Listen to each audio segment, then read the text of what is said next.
Welcome to Rebel Chaser. My name is Gail, and I've got a video for you from Judge Mangrum in Texas.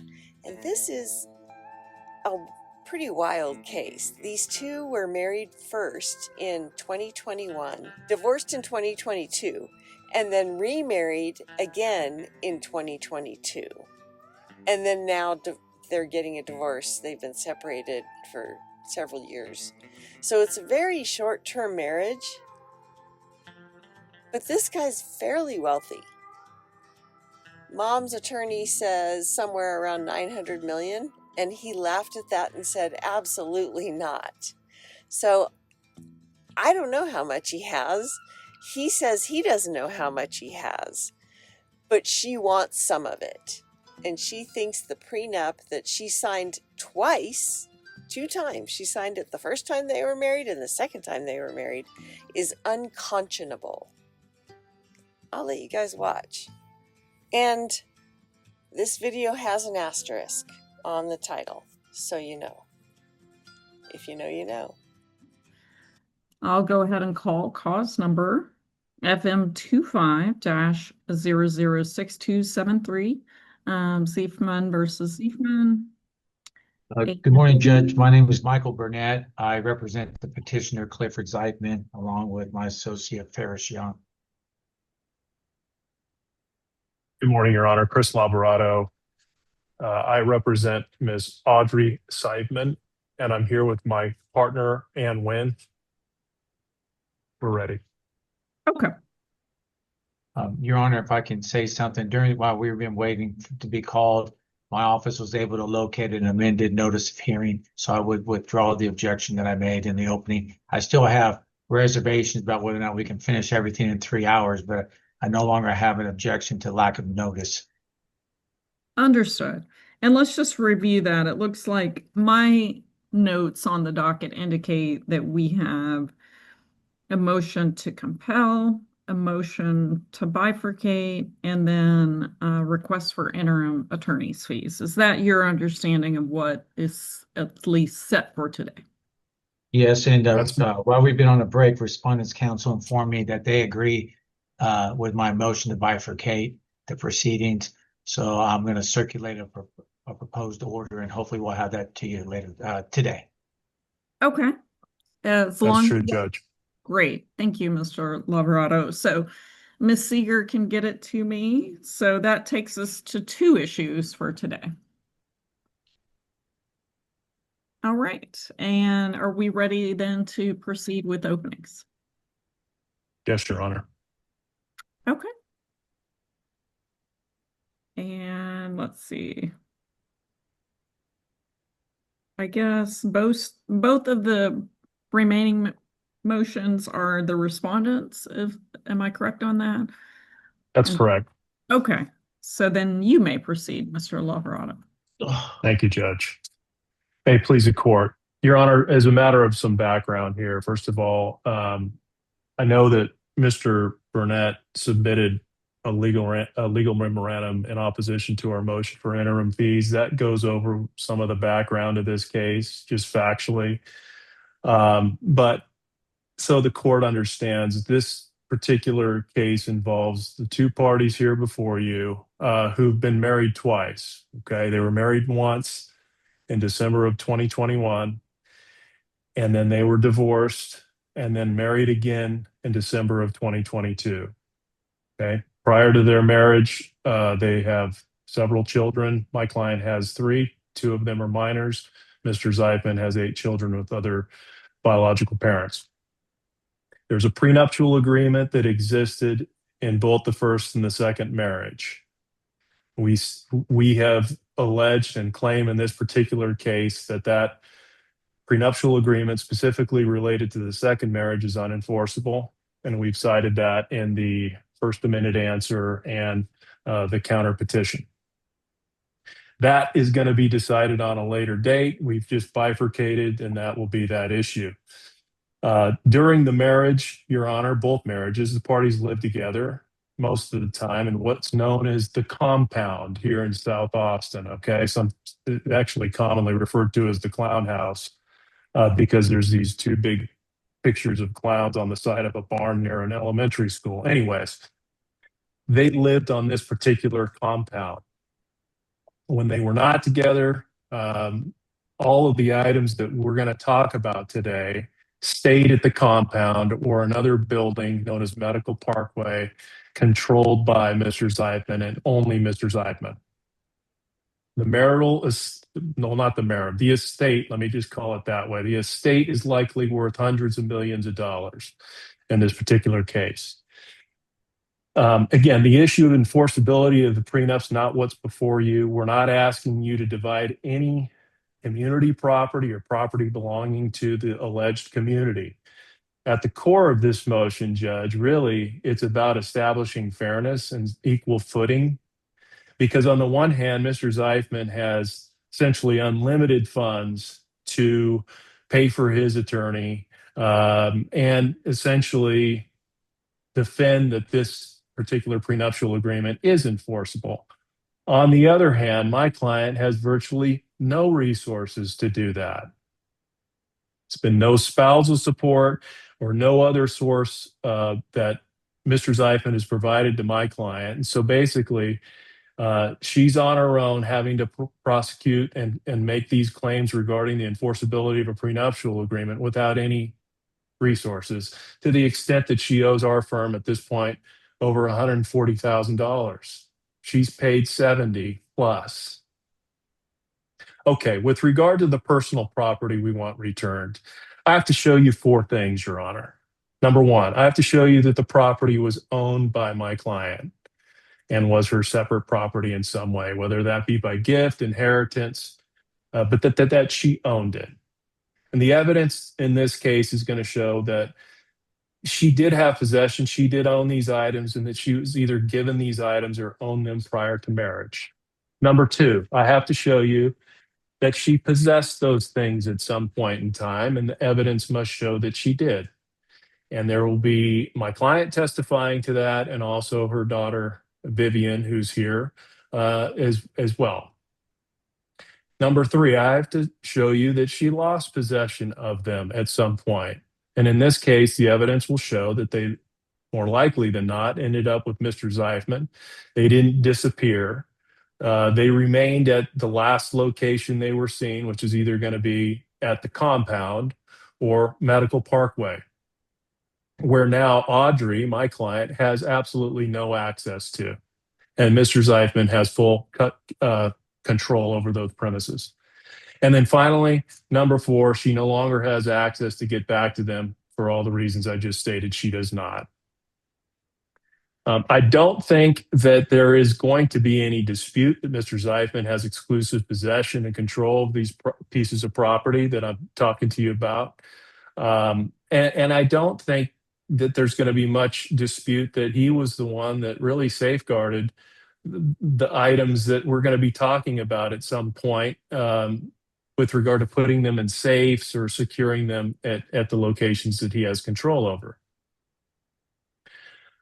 If you believe, Judge, more likely than not, that she owned these items, that she possessed them, and then at some point Mr. Zeifman had control over them, then we ask that you order him to provide those back to my client. And if he says that he cannot because he doesn't know where they're at or that they didn't exist or something like that, that he should pay for them. With regard to the attorney fee requests, again, at the core of this motion, it's really about fairness and my client's ability to be able to participate meaningfully in this litigation. The personal property that she wants you to order Mr. Zeifman to give back, she didn't want to wear that stuff around town. The only thing she wants that stuff for is to be able to feed herself, feed her kids, and to be able to participate meaningfully in this particular litigation. The court has broad discretion under Family Code Section 6.502 to order interim fees, and we ask that you exercise that discretion. The brief that was submitted this morning in opposition to that, I just got, they cite the Eaton case, which is a Fort Worth case, 2014. It's Westlaw 4771608. I don't think applies in this case. First of all, the Eaton didn't have to do with the premarital agreement. It had to do with the postmarital agreement. And it had to do with already dividing the properties of the parties, but whether that be community or separate. There was already a determination. The parties had agreed what's separate and what's not. And so the court, in that particular case, since that issue had been determined, it was found that the court abused discretion when it ordered interim fees. Here, that hasn't happened yet. Whether or not there is a community property to divide is to be decided later. And so on the one hand, they want their cake and they want to eat it too. I mean, they say that, well, that everything belongs to Mr. Zeifman and that she signed away any rights to that stuff. But on the other hand, they want to say, but even though she doesn't have the money to participate meaningfully in this case, Judge, you shouldn't order interim attorney fees. And there is no case, and believe me, I looked hard, that would stand for that proposition. You, Judge, have the full discretion and broad discretion under 6.502 to level the playing field, or at least make the playing field a little bit more level. And that's what we're asking you to do, Judge. That's all I have. Thank you very much. I appreciate your time this morning. All right, Mr. Burnett. Yes, Your Honor. As counsel said, this is the second time these parties have been married. What we're here for right now is a divorce on a short-term marriage involving no children. And by way of background, in December of 2021, the parties executed a premarital agreement. And attached to that premarital agreement was detailed financial disclosures that Mr. Zeifman made to Miss Zeifman at the time. About 5 months later, in cause number D1FM 22-003807, Mr. Zeifman filed for divorce. And I requested the court take judicial notice of that file. And I will do so. Okay. And then before I forget, I do want to invoke the rule. They've designated Ms. Zeifman's minor daughter as a witness today. I don't think it's appropriate. We can take that up if they do indeed call her, but I want to make sure she's not present on the Zoom call. Okay. I'll confirm that she's not, Your Honor. And she's standing by, and when she's ready to go, we'll have her click in. Okay. All right. The rule has been invoked. So, counsel, you're both reminded that you need to instruct your witnesses accordingly. And if any witnesses are watching on Zoom, you need to stop viewing the proceedings on our live stream. And just one other thing before we proceed any further, Mr.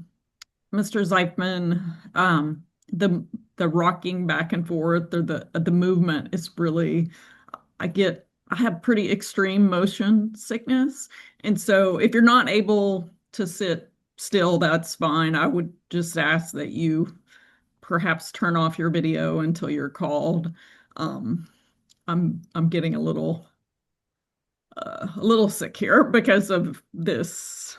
I apologize. That's okay. It's just with something about being on Zoom, ceiling fans I can't tolerate, and other things like that. So you are welcome to, if it's easier, if you want to turn your video off, you may do so. You have my permission. I appreciate it. You're not the only one who's complained.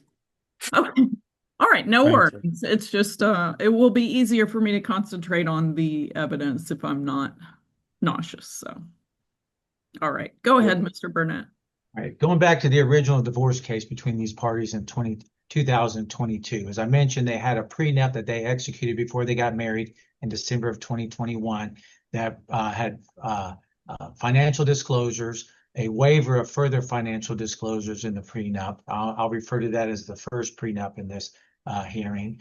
And then the first prenup provided that there would be no community estate, and each party waived any claims or demands against the other person's separate estate that had accrued in the past or would accrue thereafter. When Mr. Zeifman filed for divorce in May of 2022, Ms. Zeifman hired Daryl Wyman to represent her in that case. And Daryl Wyman, on behalf of Ms. Zeifman, filed a challenge, a counter petition that's in the record, rather in the court's file that you've taken judicial notice of challenging the first prenup. And she alleged that it was unconscionable, executed under duress. She also, in that case, filed an EEOC complaint against Mr. Zeifman. Mr. Zeifman had provided support to her through one of his companies. She didn't have to do any work for it or anything like that at all. But she received a paycheck and health insurance benefits through one of his companies. During that first divorce proceeding, Ms. Zeifman then filed a demand for money damages from Mr. Zeifman, claiming employment discrimination, and claiming even though she didn't do any work, that she was subject to 13 hours a day of work. Judge, I'm going to object. I mean, this is stuff that I'm pretty sure we're not going to hear this in evidence, so I don't know what this is, and I wouldn't call it an opening. But to me, this is inappropriate. I thought we were going to litigate the issue of the enforceability today. Your Honor, and I'm not going to go on long about this, but it goes to the credibility of Ms. Zeifman, which is right at point and at issue when we're dealing with these property claims that she's making in this case. All right, I'll overrule, but let's try to keep it short. All right, so she alleged sexual harassment in the workforce, all that kind of stuff, whatever. Ultimately, she got into a dispute with her first lawyer. She dropped the challenge to the first prenup, and on November the 7th, 2022, the court granted an agreed final decree of divorce in the case, confirming that there was no community estate, and each party was awarded their separate property. Shortly thereafter, Mr. Zeifman was notified that Ms. Zeifman was involved in an automobile accident. I think she was driving an e-bike. There's some dispute who was at fault for that accident, but she suffered some injuries. Mr. Zeifman went to see her in the hospital. They started talking again and repaired their damaged relationship. And so about 6 weeks later, on December the 21st, 2022, the parties did two things on that day. First thing they did that morning is they executed what I'll refer to as the second prenup. That's the prenup that's involved in the present case. It is the exact same prenup that she executed a year earlier. The only difference, it doesn't have the financial disclosures attached to it, but everything else in that prenup is verbatim, word for word. And she already had the disclosures from Mr. Zeifman from the first prenup that again was executed just 12 months before the second prenup was executed, and confirmed by the court in the final decree of divorce 6 weeks before she executed the second prenup. So they got married on December the 21st with the same prenup as they had the first time around. History repeats itself. 5 months later, in May of 2023, Mr. Zeifman decided to file for divorce again. Now, this is important to keep in mind. Since they got married the second time in December of 2022, the parties never cohabitated together. She never lived with Mr. Zeifman on his property here in Austin. At all times, she had a separate residence. Of course, she would go over and stay at his place at some times, but she had a separate residence at various locations in Austin, Texas, that Mr. Zeifman rented on her behalf. One was at the Grove. There was another one in Clarksville. There was one off 2222. There was one in Northwest Hills. She always had a separate residence where she resided with her daughter, Vivian, who's on their witness list. In May of 2025, 2 years after he filed for his divorce, he decided to non-sue the case. And they went on a vacation that summer that did not go very well. When he returned the fall in September of 2025, Mr. Zeifman filed his third petition for divorce, which is the one we're on before Your Honor today. And he notified Ms. Zeifman that he was done this time. He could no longer do it. We don't have to get into it, but he just couldn't handle all the drama that was going on. She then went and hired counsel that's here before you today. And just like the first time, back in 2022, they allege that the second prenup is unconscionable and signed under duress. Same defense as the first time. I guess the claim is that he tricked her twice. I don't understand it. And in this case, they've alleged that perhaps she wasn't competent to sign the second prenup on December the 21st, 2022. And if that's the case, and we'll find out during the trial, as an aside, I don't know how you could be incompetent to sign a prenup, but then competent to get married. We'll deal with that before the trial judge later. But they filed that complaint at that time, that allegation at that time. That was in October of 2025 is when their answer and counter petition came forward. In November of 2025, Respondents Counsel contacted me and said that she needed to get clothing from Mr. Zeitman's properties for her and her child, Vivian. And we made arrangements last November to have that property delivered to Miss Wynn's office. And that all happened. I thought everything was fine. We're going forward, doing the discovery in the case. We arranged for depositions either in February or March of this year. And in February, the date that the month that Mr. Zeitman was notified, I received notice from Respondents Counsel claiming that Mr. Zeitman is in possession of very valuable jewelry that Ms. Zeitman claims to own that is in excess of over $200,000. That was the first time we received any notice that we were so-called in possession of this valuable jewelry. When they tried to get the close in November of 2025, there was no mention of this valuable jewelry. I mean, one of the pieces of the jewelry that they're claiming we're in possession of is supposedly worth over $100,000. Now, I think it's going to be an issue of the credibility for them as to why they would ask for a close in November of 2021, but nothing about this very valuable jewelry. I've responded to them on multiple occasions, telling them two things. One, we don't have possession of the jewelry you're claiming. Two, we have possession of some of her clothing and personal belongings that were located at a property in Sweetwater, Texas, and a property in Midland, Texas.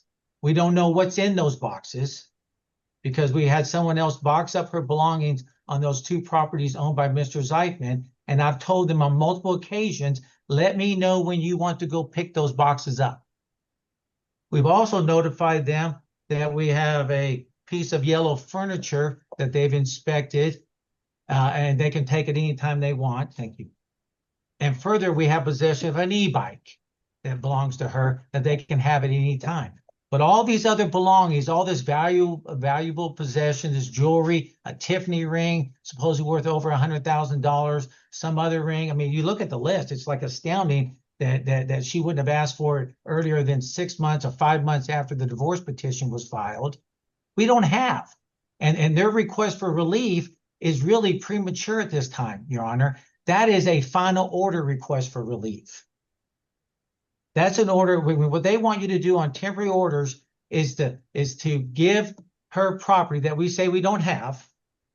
And since we say we don't have it, give them money damages for this so-called lost property. You can't do that on temporary orders. That's a final order. If we've somehow stolen her property, then she needs to sue him for conversion and seek money damages. And then you have an actual trial of whether or not, and a fact finder decide whether or not he has possession of her property. And if so, what's the value of that property? And we've demanded a jury trial in this case. If she wants to claim that we've stolen her property, then that's the subject of a final trial before a jury who will decide who's telling the truth between these two people. That is, who has actual possession of this property. And if Mr. Zeitman does and fails to give it to her, then what are her damages? You can't do that on temporary orders. The second motion that they have deals with the interim attorney's fees.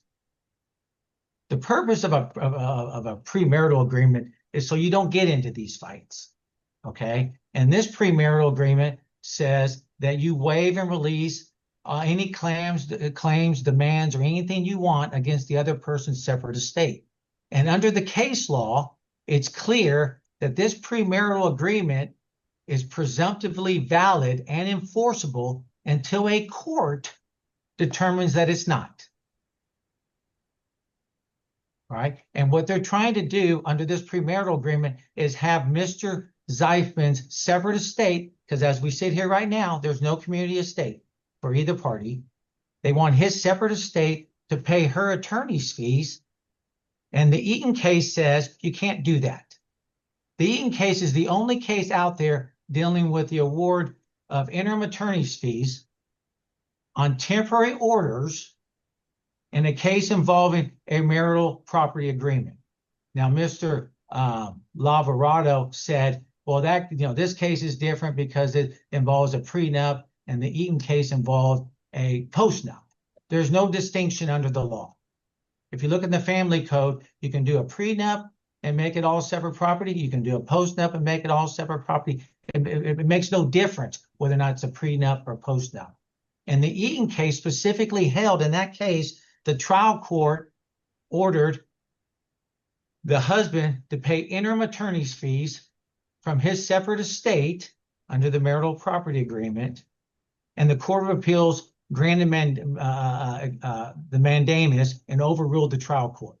The Court of Appeals held in the Eaton case, you cannot do that. You cannot divest that person's separate property to pay the wife's attorney's fees when in that marital property agreement, the wife had waived and released any claims against the separate estate of the husband.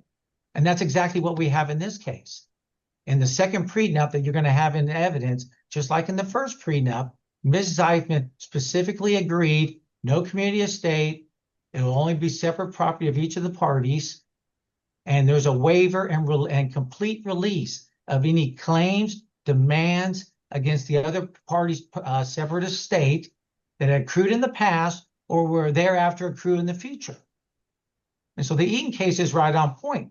Now, what counsel can do is, if he can go to trial and set aside the prenup, then you do have a community estate. And at that juncture, it might be appropriate for them to request interim attorney's fees, but not beforehand. Now, lastly, counsel said and tries to paint this picture that Ms. Zeifman doesn't have any money, is destitute, can't afford this fight. Okay, two things I want to say on that. Number one, she testified in her deposition recently that she just got a new job making six figures. That's number one. Number two, she testified that she has approximately $60,000, I think it was a little shy than $60,000 in her bank account. Three, Mr. Zeifman continues to provide her a salary so that she and her children, who are not his kids, by the way, can have health insurance, and he also pays for her cell phone. Fourth, and lastly, Your Honor, any fees that they do get, which are not proper under the Eaton case, but even if they were, they have to be reasonable. You have to have reasonable fees.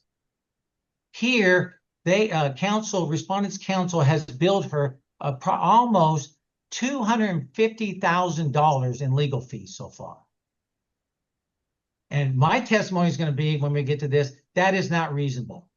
I've not kept detailed bills of what I billed Mr. Zeifman. I've not sent him a bill yet, but in preparation for this hearing, I've gone through and looked at what I've done and what my office has done. And my fees, when I sent him a bill so far, will be approximately $30,000. $30,000 to $250,000. All we've done so far, Your Honor, is we've deposed the parties, exchanged written discovery. We haven't had any hearings before today. And so even if they can get fees, which they can't, that doesn't mean you can just get whatever you want. If counsel's owed $130,000 or $140,000, they still have to demonstrate that those are reasonable fees. And I think $250,000 and fees is unreasonable for 2 depositions, the exchange of written discovery in the case, and no court hearings. That's all I have. Okay. Mr. Lovato, you may call your first witness. Yes, ma'am. Thank you. Can you hear me okay? I can, but keep the volume up. My first witness is Audrey Zeifman. Okay. Ms. Zeifman, if you'll raise your right hand and be sworn, do you swear or affirm that the testimony you will give in this cause will be the truth, the whole truth, and nothing but the truth? I do. Go ahead. Good morning, ma'am. Please state your full name for the record, please. Audrey Zeifman. And you filed this motion today, correct? Yes. And you're currently married to Mr. Clifford Zeifman. Yes. All right. And you heard some of the opening statements here and the timelines. You've been married to him twice now, is that right? Yes. And the second marriage, when were you married to him, please? The second marriage, I was married on December 22nd, 2022. Okay. And wasn't that the day that you signed the prenuptial agreement that is in connection with the second marriage? Yes. Okay. Had you seen that prenuptial agreement prior to signing it on that day? No. How soon before you were married did you sign that agreement on that day? I believe In I other words, signed was it. it a matter of hours, minutes, days? What was it? One at a time. It was in the courtroom. I mean, it was in the office of the notary. Okay. In connection with that particular agreement, was there anything attached to it that showed you what the estate was that Mr. Zeifman said that he had? Or was it just the agreement itself? No, it was just the agreement itself. I didn't remember. Got it. And let me ask you this, are you employed now? I'm not. I don't have a job. I did have a job, but I don't now. I am. You recall that Mr. Burnett took your deposition about a month and a half ago? Is that right? Yes. At that time, was it your understanding that you were employed? Yes, I had a contract executed and a supervisor. What happened after that? The day after the deposition, where I had stated that I really didn't want to reveal the name of my employer or supervisor because of past patterns of Mr. Zeifman in interfering with work. I did so anyway, and the next day, my company, everything just went away. All of a sudden, my supervisor was no longer my supervisor. They stopped communicating with me, and it's just gone. So you don't have an income at this point from an employer, correct? Correct. I don't have an income from an employer, although I am doing what I can. I'm cleaning houses. I'm renting my car, and I'm starting to teach a couple of yoga classes. And my daughter is working. She's working full time right now. Okay. Ms. Zeifman, during your marriage, and let's talk about the second marriage, where did you reside? In the second marriage, I primarily resided at the compound. What is that? Just kind of describe what the compound is for Judge Mangrum. It's a 20,000 square foot property with separate buildings, and I believe there was 5 properties 5 lots purchased but that were all combined. It's a big metal fence, and the first thing that you see in the front entryway is a giant red garage, bottomless garage, tops the gym with really giant clown faces. And the entryway, you enter the kitchen, and that's where it's a 2,000 square foot commercial kitchen. That's okay. And Let me keep going. Because I got to get, so other than that particular residence, did you reside any other places? Like, for example, did you have other places that you could sleep at night? I did sometimes. So yes, at Okay. times I did. As did Mr. Zeifman, right? I mean, he had other pieces of real property that he owned that he'd go and stay overnight as well, correct? Yes. Okay. During your marriage, did you keep personal belongings such as jewelry and the things that we're going to be talking about today at the compound? Yes. Okay. Did I that can specify. did that type of Sorry, I didn't property hear. include jewelry? Yes. Did it include gold coins? Yes. Did it include personal documents like passports? Yes. Prior to your separation with Mr. Zeifman, did you always have access to those items, or was it something that he controlled where those items were on the compound or elsewhere? He had sole control of where my items were located. When you say items, the ones that we just spoke about, right? Yes. Jewelry, the gold Yes. coins, passports, right? Right. Why is it that he was the one that had control and custody of those things as opposed to you?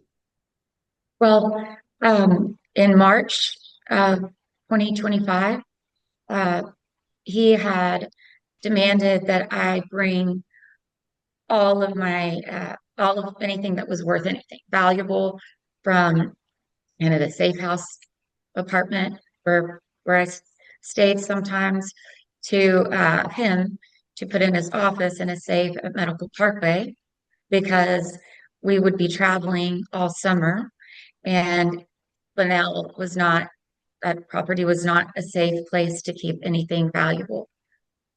As for the other, so that was the first time he was in possession of everything, all of my heirlooms. And we're going to go through the individual items, Ms. Seifman. What I'm really wanting to know is why was it that it was he that would have control over these items? Did he tell you that that's the way that he wanted it, or just kind of describe briefly how that came to be? He insisted, he said, it's stupid to keep your stuff at Bunnell all summer. It's not as safe of a neighborhood.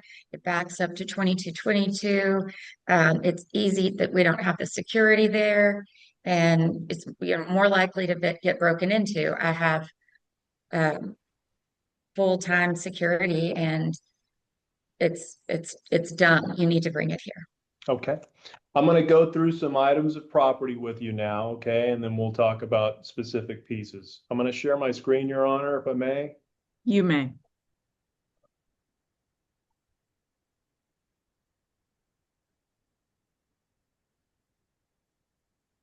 I'm looking for the AirPlay piece on my share screen to use TrialPad, but I don't see it. So I may have to have my paralegal go through this. Go ahead, Ms. Martinez, if you would put up R1.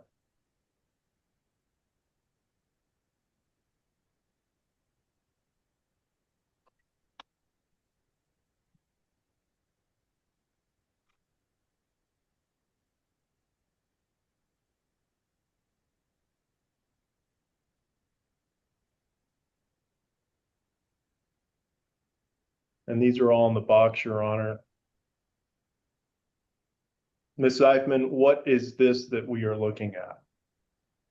That's my wedding ring that Mr. Zeifman gave to me in December of 2021, just Okay. prior to, and that I wore and had in my possession until through the second Okay. marriage in 2022. Is this an accurate depiction of what that particular ring looked like? It is. Okay. Your Honor, I'm going to request to move this into evidence, this exhibit R1. No objection. It's admitted. Okay. And Ms. Zeifman, did you wear this ring regularly? Yes, I wore it. I wore it every day. Okay. Is this particular ring a ring that you have in your possession now? No, Can you describe it? In other words, how many carats was it? Is that a diamond? Just briefly. it's a real diamond, and it told me it was over 3 carats.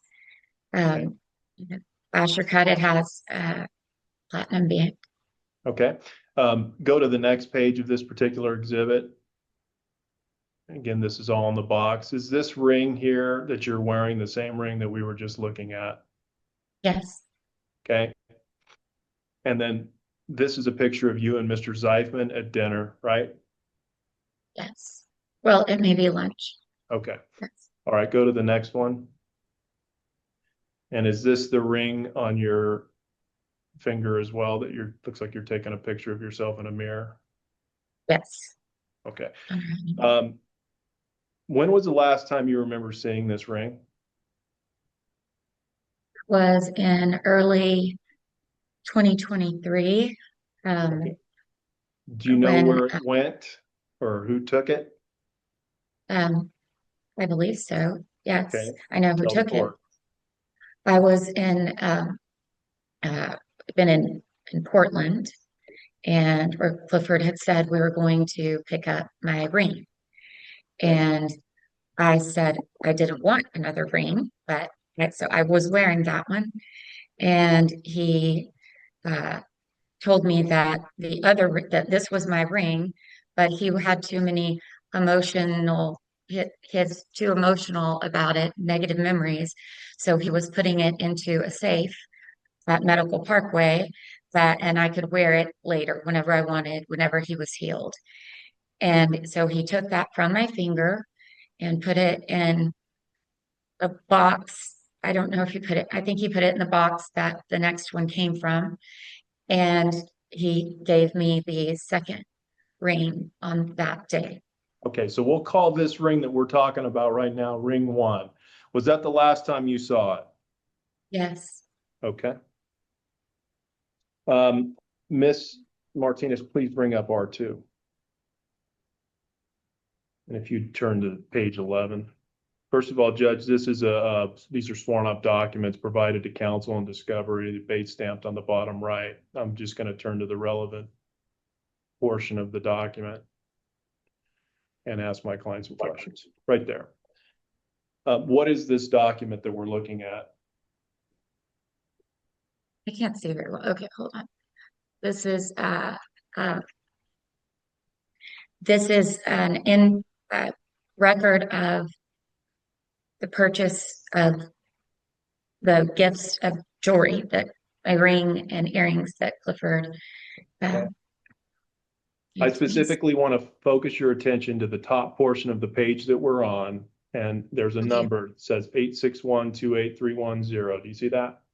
Yes. Okay. Excuse me, what's the Bates number on this page? Okay. Okay. You see the description, Asher 5-carat diamond GIA ... Yes.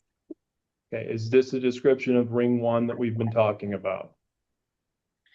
I believe it's the other one. Which one? I didn't have it appraised, but he had told me it was, well, he told me it was over 3 carats. So I don't know which one it was. It was the same. Okay, you can take this down then. You indicated earlier that there was another ring that Mr. Zeifman purchased because the first ring had bad memories or words to that effect. So did Mr. Zeifman purchase another ring for you? Did you answer? I didn't hear You're that. cutting out a little bit. Go ahead and answer again, please. Well, yes. Okay. And I'm going to put up on the screen an exhibit here that is a description of another ring. Why don't you bring up R4?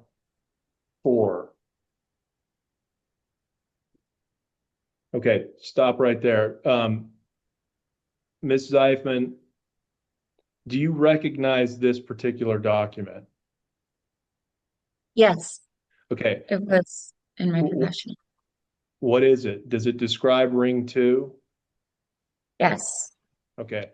And see where it says shape and pedestal? Excuse me, Your Honor, I object to the counsel asking the witness any questions about this exhibit until it's admitted into evidence. That's fine. Is this a document that you've seen before that you can verify is true and correct? Yes. Okay. Move to admit it into evidence, Your Honor. It's also been provided in discovery. I object hearsay. All right. What's the response? Well, it goes to her state of mind in terms of what this particular ring looked like in her memory. State of mind is when the witness says something about what their state of mind is. It's not a basis to overrule a hearsay objection to an appraisal report that's not certified and does not have a business records affidavit. I'll sustain. Okay, you can take that down, Ms. Martinez. You recall that the ring number 2 was a diamond ring. Yes. How many carats was it? Same 3, a little over 3. When was the last time you remember seeing that ring? I remember seeing it last in May of 2023. Okay, tell us the circumstances of that. In other words, did Mr. Zeifman take possession of it or what happened? He did. He took possession of it it said he was going to clean it, get it cleaned. And so that took some time. And then we left. He filed for divorce unexpectedly, and we were supposed to leave town, and I didn't see him again. So he kept that. Where were you when he took that ring? I was at where all of them was in his kitchen at Churchill. Our At the kitchen. compound? Yes. Okay.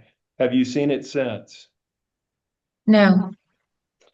Do you have an understanding as to the value of the first ring we were talking about earlier? I was told several things, so I believe we're around 75,000. Did Mr. Zeifman tell you that? He did. With regard to the ring that we've just been talking about, ring number 2, do you have an understanding as to the value of that ring? I don't really know. I wasn't aware it was lab. Okay.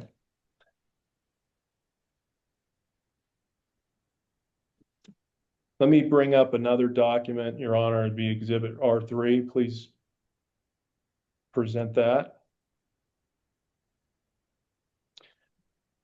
Do you recognize this ring?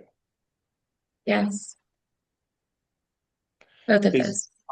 Is this ring the same as ring 1 or ring 2, or is this a different ring? No, that's a different ring. Okay. who took this picture? Did you? Yes, It accurately depicts the ring which was owned by you. yes, Request to move that's this at the into compound. Sorry. request to move this into evidence, Your Honor. No objection. Admitted.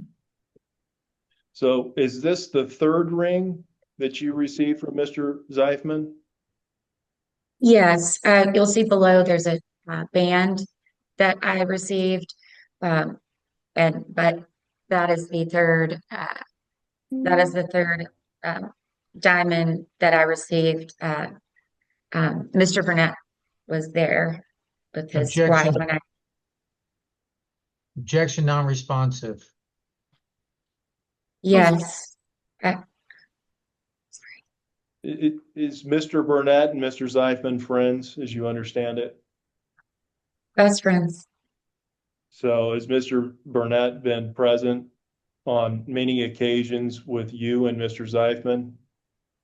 Yes, he and his wife have been present. They've been to the compound? They visit the compound several days a week, every week. So is it your testimony that Mr. Burnett has seen you wearing this particular ring we're looking at? Mr. Burnett, it is my testimony, has seen every ring that we're talking about on multiple occasions. And this ring, I know if you see my fingers really swollen because Clifford had ordered it I too object small. to the non-responsiveness. He's Yeah, already answered. Miss I'll Zeifman, sustain. I'm gonna have to kind of lead you down the Okay, path of all right. what I'm looking for. And so, what's the circumstances as you understand it as to why you got this ring from Mr. Zeifman? I got this ring because, again, he said that ring number two, that he had put it in the safe with ring number one, and that this one was uh, just emotionally. He said that he was emotionally traumatized by that other ring as well, and so he gave me this one. Is this ring in your possession? No, Where's the last place you remember seeing this ring, which we'll call ring 3? I remember the last place was at the compound in the kitchen. And was that with Mr. Zeifman? Yes. Do you have an understanding as to the value of this ring? I do not.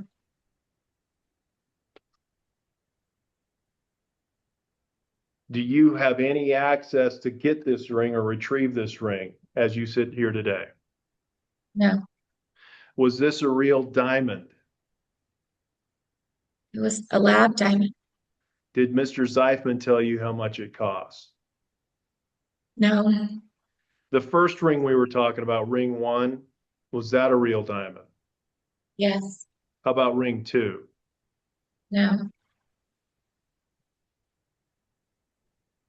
Okay, I'm done with this exhibit. If you can bring up R5.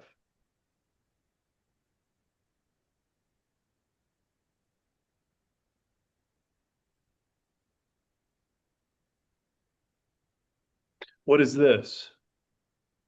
That's a ring that I made for myself. Well, it's my diamonds. It was made at Lee Major's Jewelry, and it's all the little diamonds that my grandparents or my parents had given me over a lifetime when they could have. So did you own this ring prior to your marriage with Mr. Zeifman, either 1 or Yes. 2? Yeah. Yes. Okay. I'm going to request to move this into evidence, Your Honor. No objection. It's admitted. Did you regularly wear this particular ring, ma'am? Yes. Where was the last place you remember seeing this ring? In my silver anthropology jewelry box that I took to Clifford's on March 15th, 2025. Did you say that this particular ring was in a box? Yes, this ring was in a jewelry box. Yes, Okay, did Mr. Zeithman take possession of the box?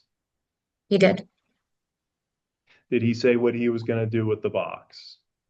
Yes, he put it under the cabinet of the stool that Bobby was designated to sit at, and he said that Thomas would put it in to the safe the next day. He would have Thomas do that. Who's Thomas? Just briefly. Thomas is Clifford's everything man. So he sets up all of the security. He builds some properties. He reviews the cameras. He watches us. Got it. And He's watches someone us. that's employed by Mr. Zeithman. Is that your understanding? Yes. Okay. Do you have an understanding of the value of this ring? Yes. What is it? It was appraised at $75,000.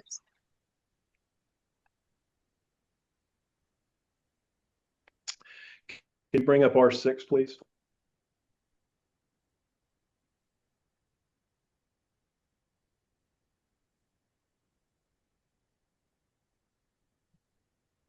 Do you recognize this? Yes. What is it? It's a band. Can you hear me? Yes. Okay. It's a wedding band that from a previous marriage that doesn't have a stone in it. Where's the stone?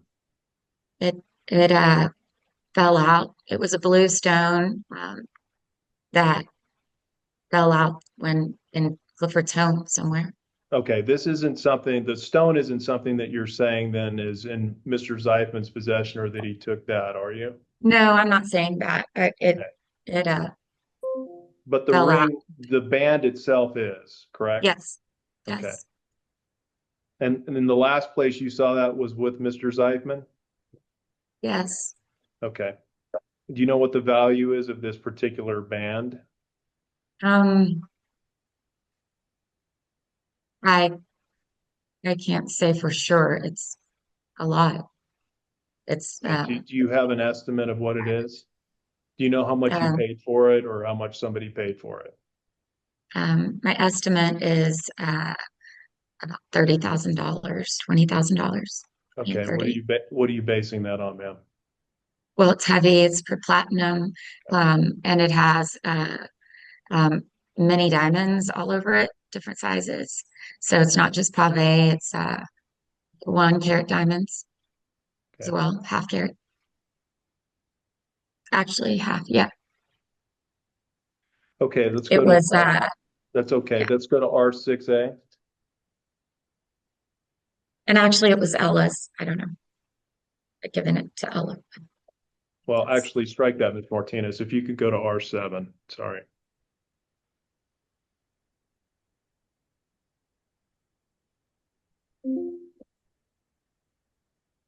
What is this?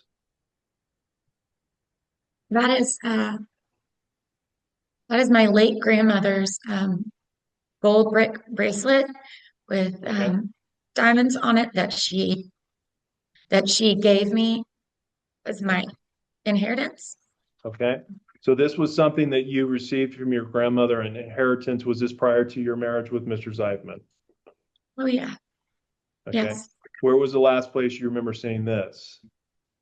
In the jewelry box with Mr. Zeifman on March 15th. Okay. 20.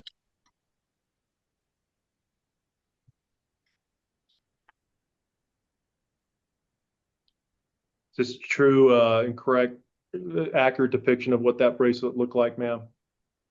Yes, and it's 12 point something 6 ounces of gold. Okay. Do you have an understanding of what the value is of this bracelet? Yes, I mean gold was what it is 5, it was 6, but the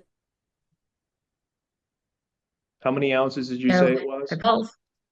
12.6 Okay. heavy times 6. Okay. So Okay, and you don't have access to this bracelet, correct? No. I'm going to request to move this into evidence, Your Honor. No objection. Admitted. Let's go to R8.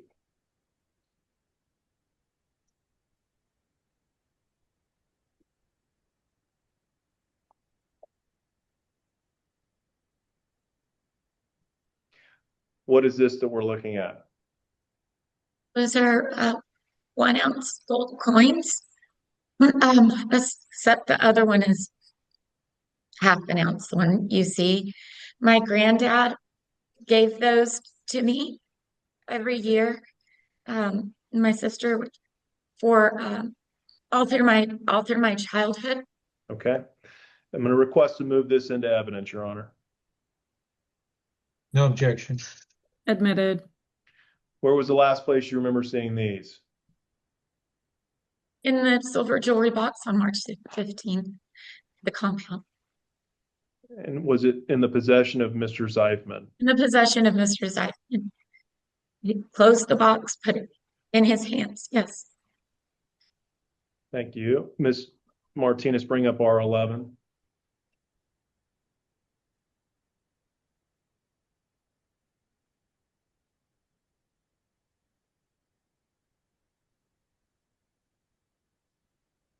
What is this?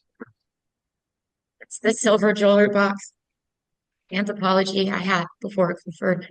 And it's the last time I saw my jewelry was in that box. What is it? Okay.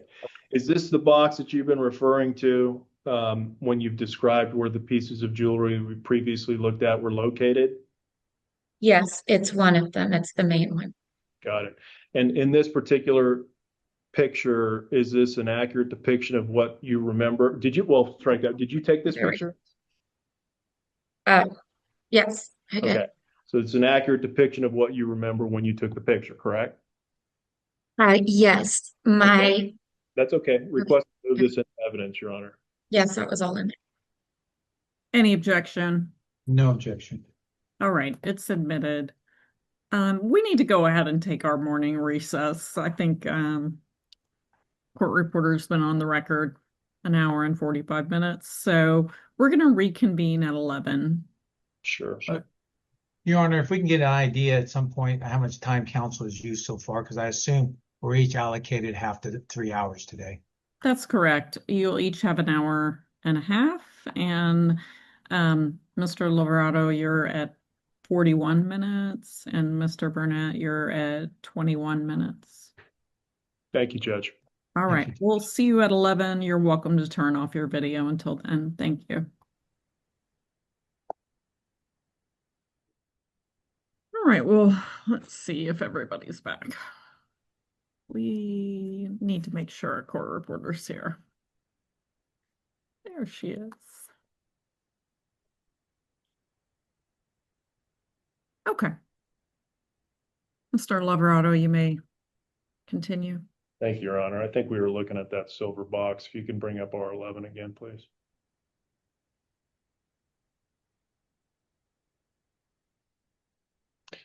Judge, I'm going to request to move this into evidence. No objection. It's admitted. Ms. Zeifman, where was the last place that you saw this box? You're on mute. The last place I saw it was with Mr. Zeifman in his kitchen. Okay. Did the box have the contents that we're looking at within it? Yes. Okay. Tell us the circumstances of when and where the last place you saw it. The circumstances were that he had told me to bring all of my jewelry to Churchill, to him, where he would put it away. So I handed it to him. And Okay. yeah. And we're looking at this box. If you look at the top left, there's some coins in it. You see that? It's Okay. Those are the coins that we were looking at earlier. yes. And then it also in that rusted box. I'm sorry. Also in that rusted box, the Okay. middle one. What is your estimate of the value of those gold coins? 7 ounces, 0.5, $35,000. Is that based on the current price of gold? Yes, unfortunately. And do you have an estimate as to the value of that bracelet? Yes, it's about 75,000. Is that based on the fact that it's gold and has diamonds? Yes, And did you say how many ounces that was? 12.67. Do you know where that box with the contents is today? The last time I saw that box was in Churchill in Mr. Zeifman's hands. Okay, He told me it was going to Medical Parkway. got it. Let's go to R12. What is this? That is, believe that's the little brown tree box. See the Megillah there, and a couple of pieces of jewelry that were in it. One is just a big, just round stones. That's worth maybe $500. Was paid at an auction, and the small one there is a dainty. It's a vintage jewel necklace that also I purchased at an auction uh, for $3,500. Okay. The box that we're looking at with the contents on top, is that an Mhm. accurate depiction of what you saw when you took that picture? Yes. Okay, request to move this into evidence, Your Honor. No objection. R12 is admitted. The lion pendant there, do you have that in your possession? I do have that in my possession. I took that one. He said I could take that one. Okay. What's the circumstances of this particular box being in the possession of Mr. Zeifman, if that's what you're saying? Same as the silver. I brought it at the same time. He wanted all of my nice jewelry. Have you seen So it since? no, You can take this exhibit down, bring up R14, please. Okay, this is the passport I guess this would be of your daughter, concerning your daughter, correct? yes, Do you have this in your possession? no. Do you know where it last was? In Clifford Zeifman's possession. Okay. Um,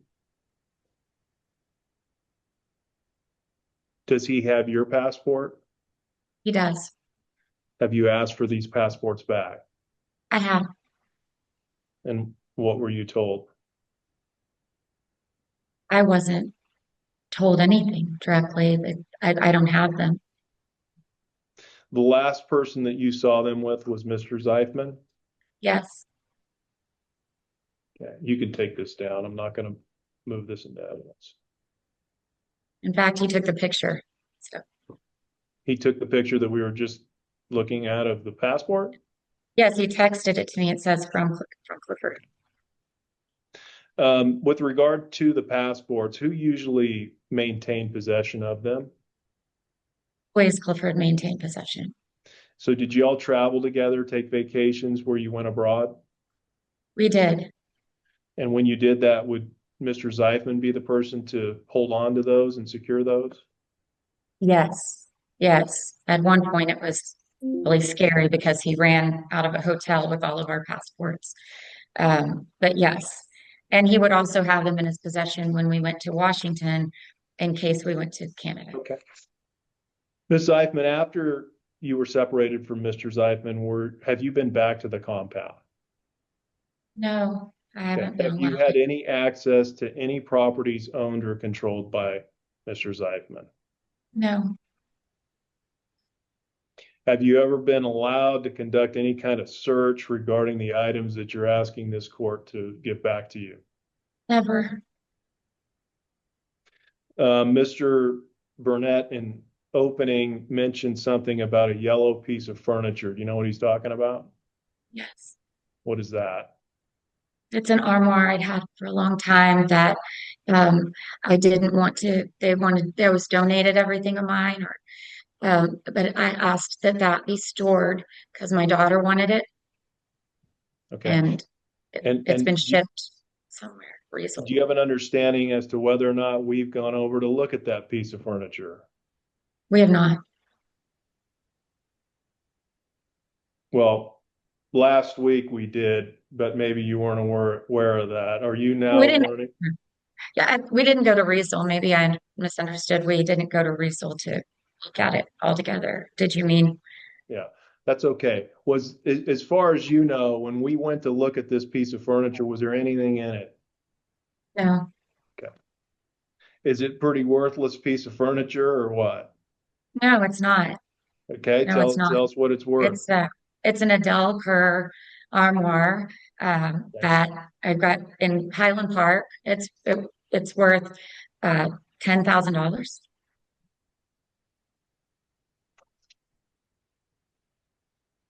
Ms. Seifman, you're asking the court to return items of property to you, such as jewelry and things like that. Are you asking the court to do this so you can wear them around, or what's the purpose of your asking? No, I'm asking for them so that I can pay my fees and I can get a divorce. I can't afford a divorce. And are you currently experiencing financial difficulty at this point in time? Extreme financial difficulty. Um, I'm receiving have you been able to pay us your attorney fees? only a portion, but How no, much? I've been able to pay about over 70,000. Is there an amount still due and owing to us? Yes, some How much? 140,000. And as you understand it, a major part of this case is whether or not the prenuptial agreement that Mr. Burnett was talking about earlier is enforceable or not, right? Right. Right. Would the return of jewelry or an amount of money for their replacement help you in supporting yourself and participating in this case meaningfully? Yes, I can't continue if I don't have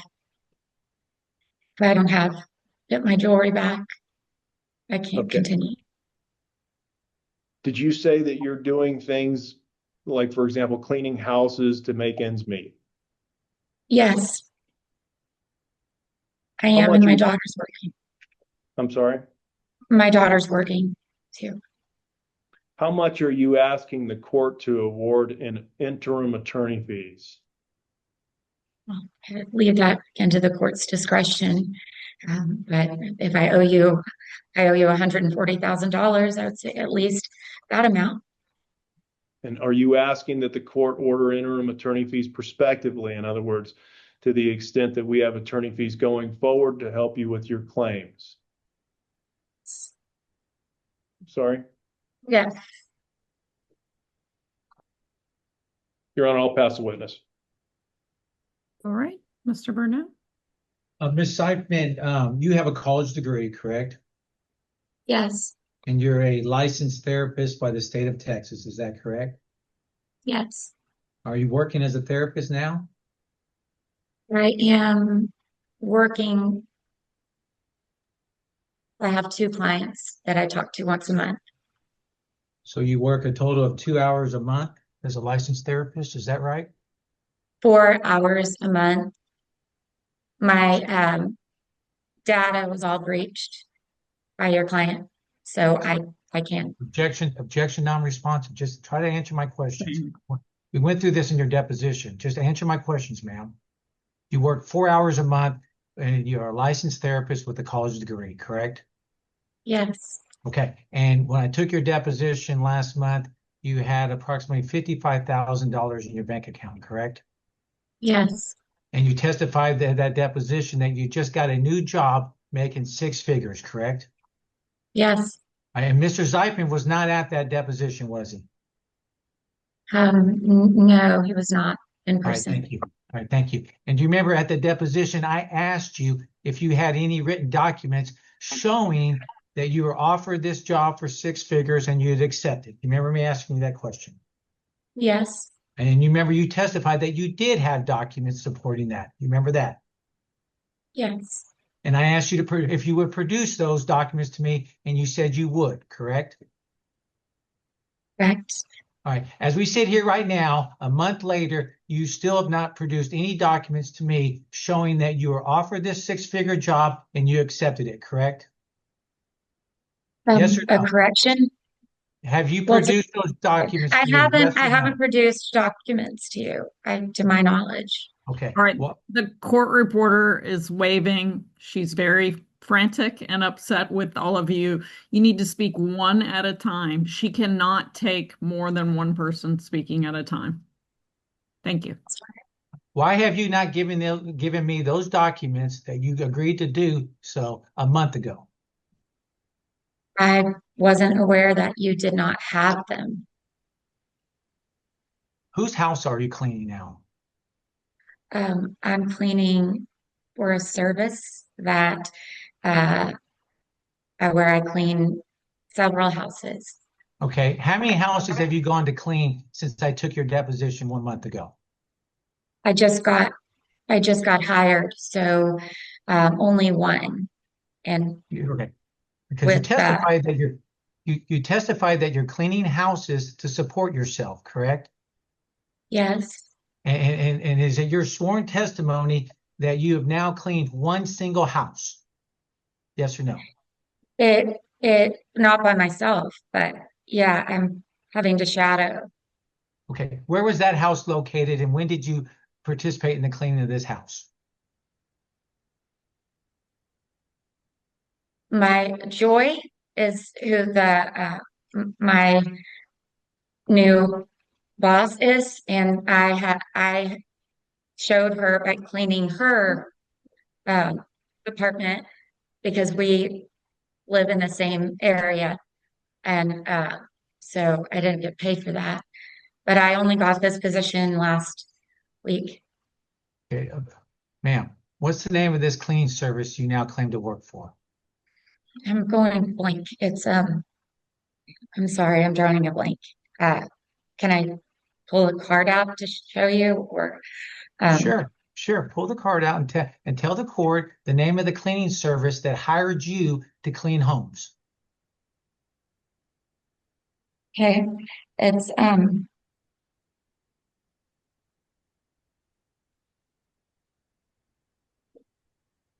I don't want to take up time. Can I get that to you at break, please? That's fine. I think we understand what's going on. Now, I isn't have it it. true, ma'am? Ma'am, you've not cleaned any homes, have you? Yes, I've cleaned her home Okay, with, okay.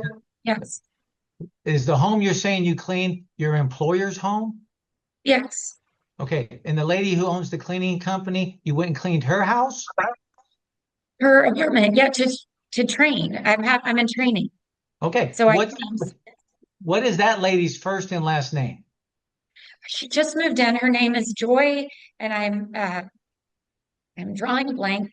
That's I can't look at my phone, right? No, can you remember her last name? Not this moment. I'm flustered. What does she look But like?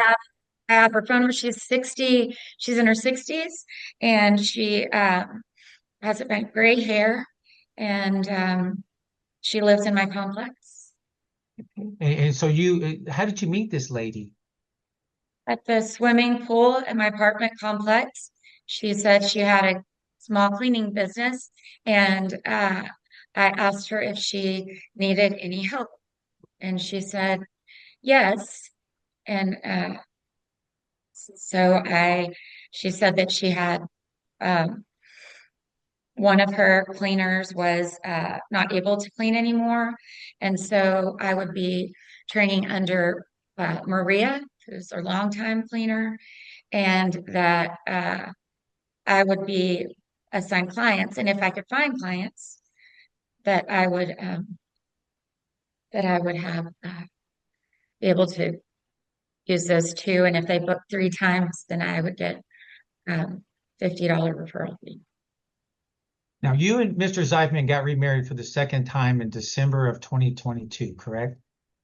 Yes, And since that time, you've always had a separate place that was leased for you in Austin, Texas, correct? Clifford and I have Excuse had. me, objection non-responsive. Try to answer my question. Because no, Sin- I am. Yes or no? Since December of 2022, when you got married for the second time, you've always had a separate residence in Austin leased on your behalf, correct? No, Okay, when did you not have a separate residence since December of 2022? I did not have any separate residence. I was Clifford was on a lease, or he owned the property. And when I was on a lease in 2 places, he threatened to, sometimes he wouldn't make the payment. He'd take himself off, and I couldn't afford to stay there. I didn't have anything or anywhere. And Okay, let me try to the simplify witnesses this. can tell you that the apartment complex, my landlord. All right, let me try to simplify this for you now. Since December of 2022, isn't it true that you've always had another place in Austin where separate from this so-called compound that you call it, where you had a key to the front door where you can enter that place? Yes or no? Aside from sometimes, but yes, I Okay. had, yes. Okay. And it's your testimony that in March of 2025, when you previously testified you were living in the compound, Mr. Zeifman told you to bring all this valuable jewelry from your residence on Bunnell Drive to his place. Is that what you're telling us? Yes. Okay. Well, if you previously testified you were residing in the compound, if you're residing in the compound, then why did you have all this very valuable jewelry in this residence leased for you on Bunnell Drive? Well, it was purchased by Clifford, so it belonged to him too. It didn't belong to me. And when I had, he didn't like it when I had it at the Grove as well. My jewelry that was separate than what he had given me, and so he kept kind of pushing, but the Grove was safe, and so I moved everything to Bunnell, and we were moved around 6, 7, 8 times. And he brought it up. So like, bring it over.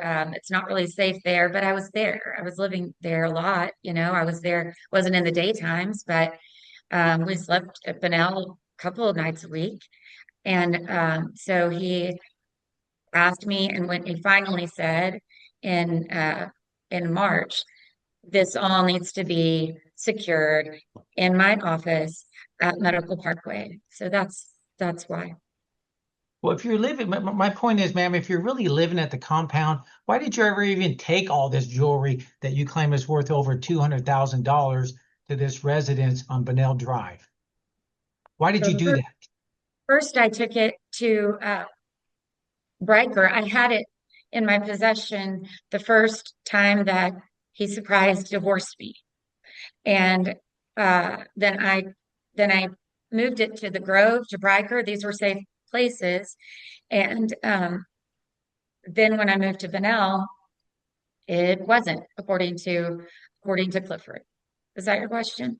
Now, no, I don't think you can answer it. But this Bunnell residence that you're talking about, that's the residence that was on your daughter's school records for where she resided, correct?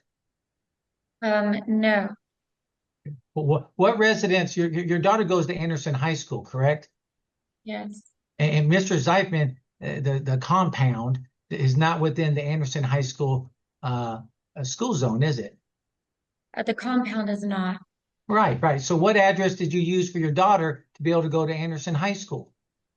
Mr. Zeifman provided me with a lease for Quarry Lane, um, which is where Quarry Lane, something he owned, and he gave me a lease to sign, and that's what I presented. All right. Now, this residence, Bunnell Drive, where you say all this valuable jewelry was at until March of 2025, had a security system, correct? Oh, yes, it did. Right, Mhm. right. So this unsafe place had a security system through ADT, correct? Yes, And it also had ring cameras, correct? yes. Okay. Now, Mr. Zeidman filed for divorce I guess the third time now, in September of 2025, correct? Yes. All right. And the first time you ever made a claim or demand for the return of these items that we're talking about today was in late February of 2026, correct? Incorrect. Well, what records do you have where the demand was ever made before February of 2026? Well, I have records of that I sent everything. I sent all of my jewelry that was missing at the same time that I sent everything, my clothes. So I sent it all at the same time. Um, but since I didn't have anything to wear and it was cold, the immediate focus was we need our clothes. Objection, non-responsive. Isn't it true, ma'am, that the first time that your lawyers gave me a written notice that Mr. Zeifman was in possession of this valuable jewelry you're talking about was on March 2nd, 2026, correct? I do not know. I provided my lawyers with the information in October of 2025. Okay. Well, if you look at petitioner's exhibit number 9, you recognize these emails between your lawyers and myself? If you can share the screen, Ms. Young.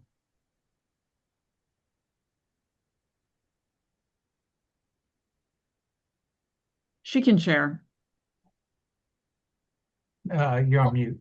Pulling it Can you up. share yeah, petitioner's exhibit number 9, and if you go to the third page of this email.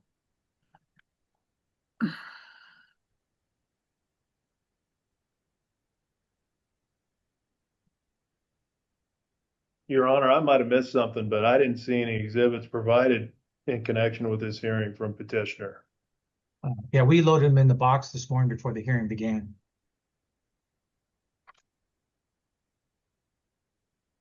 All right, do you see that email there? Yes. It's to me Mm-hmm. from your lawyer, Ann Wynn, correct? Yes. And what is the date of that email? It's hold on, I'm trying to see the date. I'm sorry. Yeah, I'll help you out. You see where it's dated November the 11th, 2025. I just scroll down. I don't see. Okay. It's right there. Okay. Your Honor, I'm going to object this hearsay. Well, I don't think he's offered it yet, so I'm just objecting to him asking questions, but that's fine. Do you see the date of this email, November 11th, 2025? I'll see where it is, where the date, it says the date. Okay. Your Honor, I'm going to offer these emails into evidence. It's hearsay, Judge. That's All fine. right. I can call Miss Wynn to testify that they would really want me to do this. Well, then, I can call you to testify because you're a fact witness in this case big time. So I didn't think we were going to go there, Mr. Burnett. Well, I mean, you're objecting to hearsay emails that I get from your office asking for her belongings. Judge, it's hearsay and it's documents that my client's not even on. So I'll sustain the objection. Isn't it true, ma'am, that last year in 2025, you're not aware of any written demands from your lawyers to me asking for any of this jewelry back, are you? I was under the impression that there was a demand to you. Okay, and have you seen that demand? No, I just have provided the information. Okay, so when you're under the impression that the demand was made to me, are you just guessing?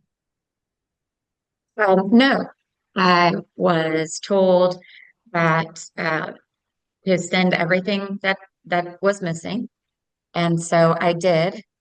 And then I was told that the first focus was going to be on getting us some clothes to wear. Okay. We didn't have Now, anywhere to live either. did you have a chance to read your lawyer's first amended motion to compel that this was filed in this case? Yes, I believe so.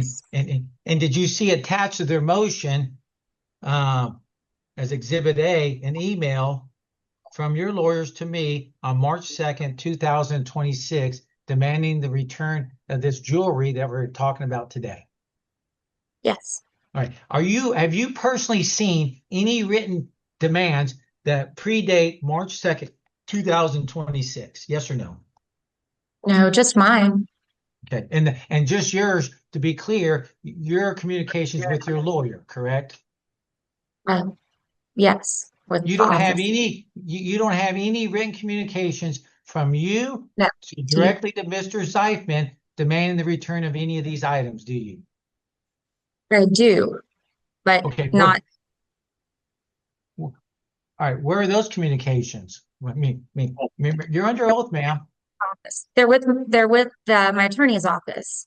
Okay, so are you testifying under oath that you have a copy of communications, either emails or text messages from you to Mr. Zeifman since March of 2025, demanding the return of these items that you say you left at his house?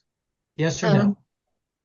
I have, yes, I have communicated that I want those items back to him. And did you communicate that in writing is my question. Yes, and Well, texts and yes. okay, why haven't you produced those text messages? I am happy to. I don't. Truth is, you don't have them, do you?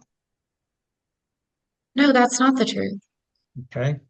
It is true that you've had your own safety deposit box at Chase Bank, correct? No, You I have had one. Okay, since December of 2021, when you married Mr. Zeifman for the first time, have you ever had a safe deposit box at Chase Bank? Yes or no? I believe it was closed the next month after we married. He said it was too expensive. I couldn't afford it. You think it's strange that you got these pictures of this jewelry in your jewelry box and you with a ring out like that? I mean, do you think that's odd? How do you mean? Well, do you think most people go out and take pictures of their jewelry boxes that they have? I don't know. I take pictures of everything. And is it odd that I took pictures of my jewelry boxes with jewelry? No, I I like to, it's important to stay organized about what I have and where it is. So, yeah, no, I don't think it's odd at all. As Right. far as on my hand, uh, took a picture to sure to send to someone to show them. All right. Response exhibit number 1 was a picture of the ring that you claim Mr. Zeifman has possession of that's worth how much? $75,000. Okay. And you testified that the last time you saw this ring was in early 2023 when you were in Portland with Mr. Zeifman, correct? Yes. Okay. Isn't it true, ma'am, that you've only gone to Portland with Mr. Zeifman one time in your life, and that was in December of 2021? No, How many times have you gone to Portland with Mr. Zeifman? I've driven this driven through to take his kids to camp. Um, we've, I don't know, maybe 8, 10. We went to look at some property. He bought a trailer home park. And this trip, I was suffering from a concussive disorder. I hadn't even, so um, I I hadn't even started physical therapy yet. Are you Um, testifying under oath that you've taken more than one trip to Portland with Mr. Zeifman? yes, Okay. Now, the other diamond rings that you've talked about were lab rings, correct? yes, Okay. And a lab is a human-made diamond, correct? And in fact, the second ring you had was a 10-carat lab ring that he purchased at your request, correct? not the second ring I had, and it's The 9 carat. It's the 9-carat. last one. It's the one I still have in my possession. Yes, Okay. But the first ring you said was worth 75,000. The second ring, that was a lab ring, correct? yes.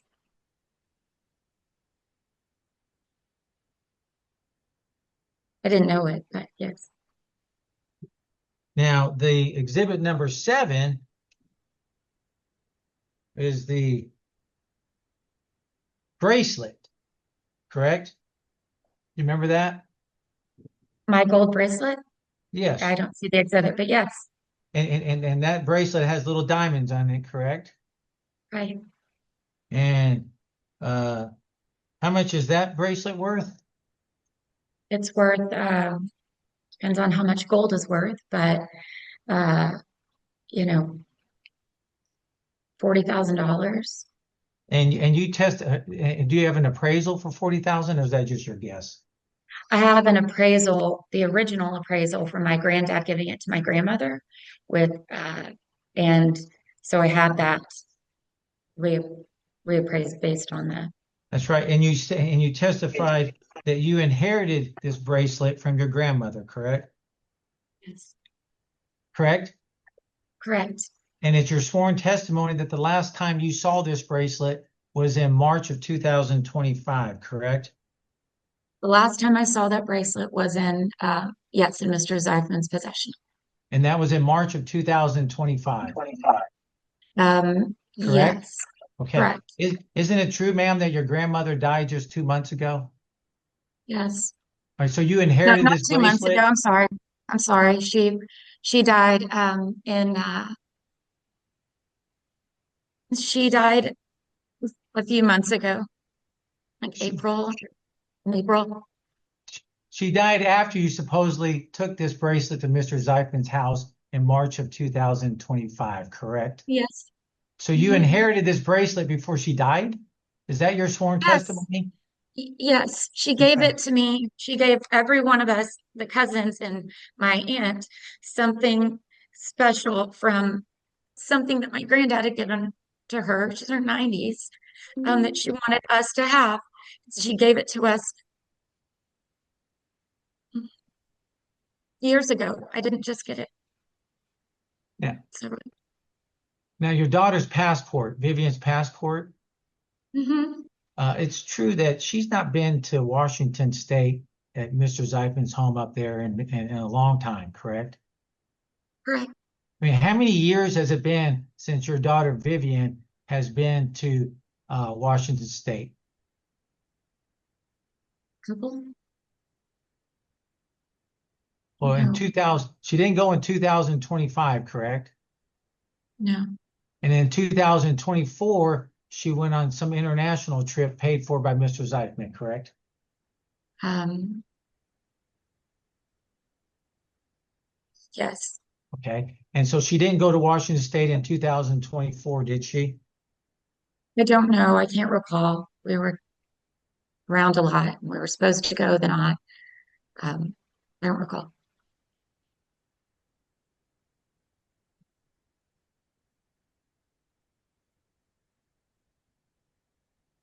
Now, when your lawyer sent the request for your clothes and other items, Mr. Zeifman had 5 or 6 boxes of items delivered to your lawyer's office, correct?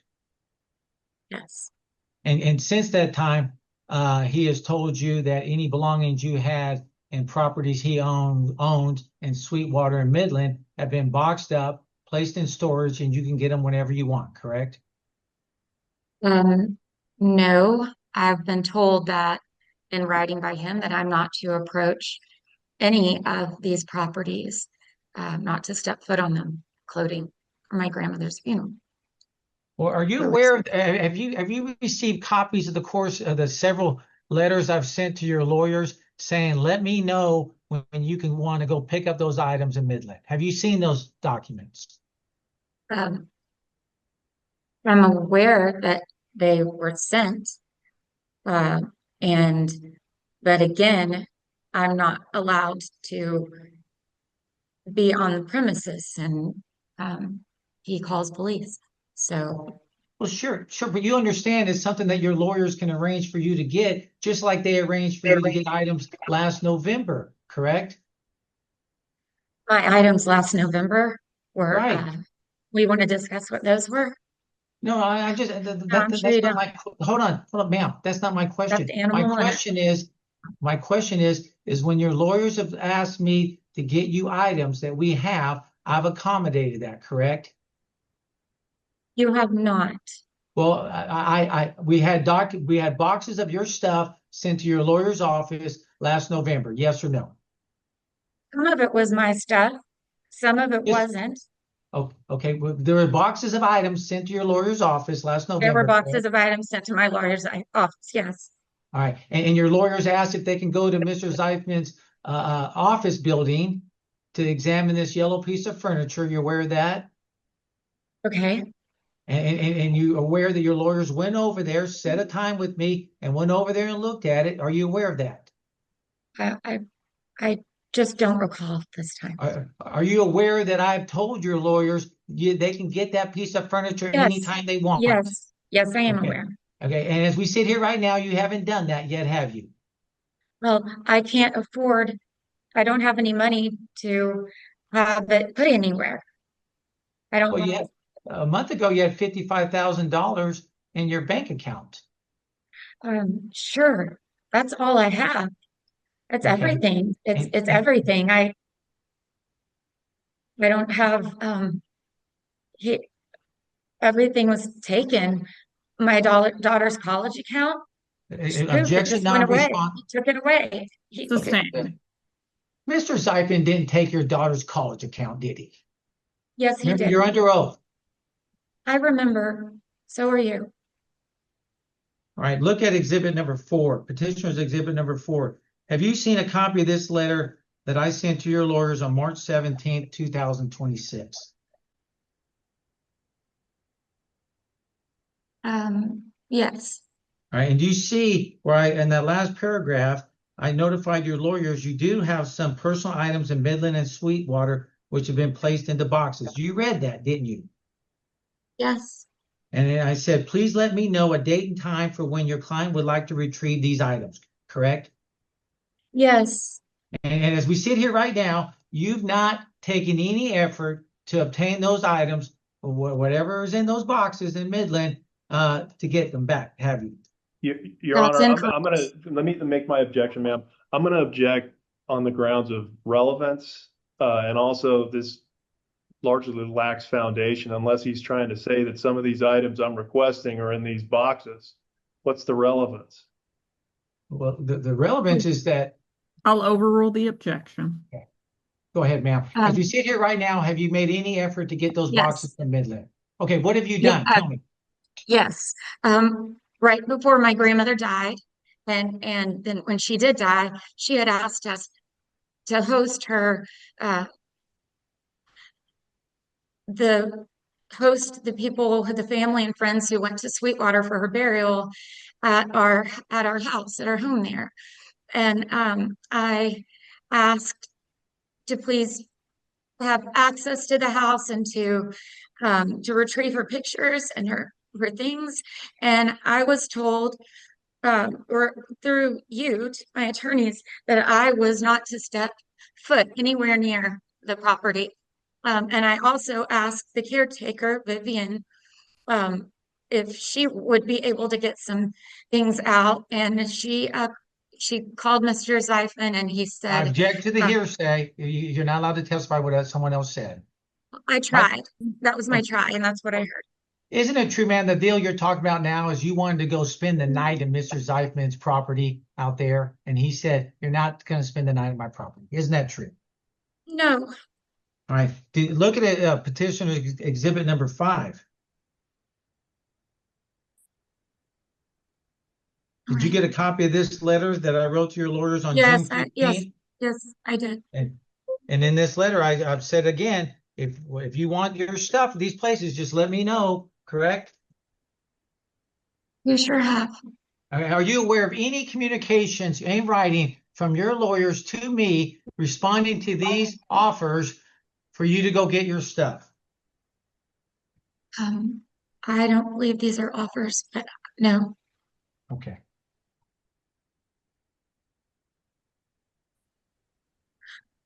Also, the Cadillac. Okay. Excuse me, you need to wait for my question. So these, adding up the values of these items, there are over $210,000 of items that you claim Mr. Zeifman has possession of, right? Yes. Okay. And you didn't demand these requests until 5-6 months after he filed for divorce. That's correct, right? I answered your question.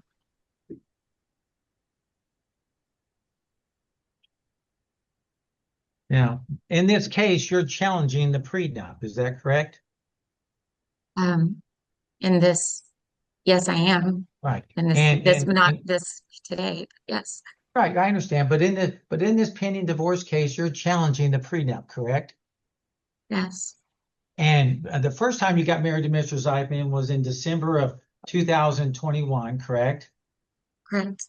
And he sued you for divorce 5 months later, correct?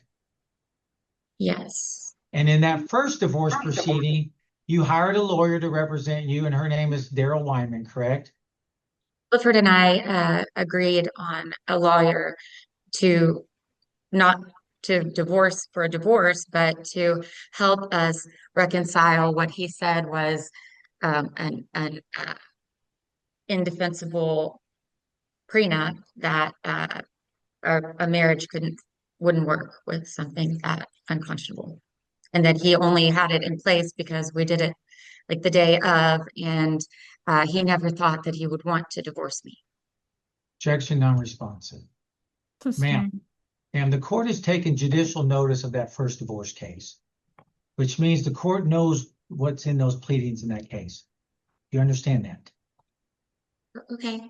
Okay, and in that first case, you were represented by Daryl Wyman, correct? Yes. And I represented Mr. Zeifman in that first divorce case, correct? Yes, but Mr. Zeifman Excuse me, approved you just got to answer my question.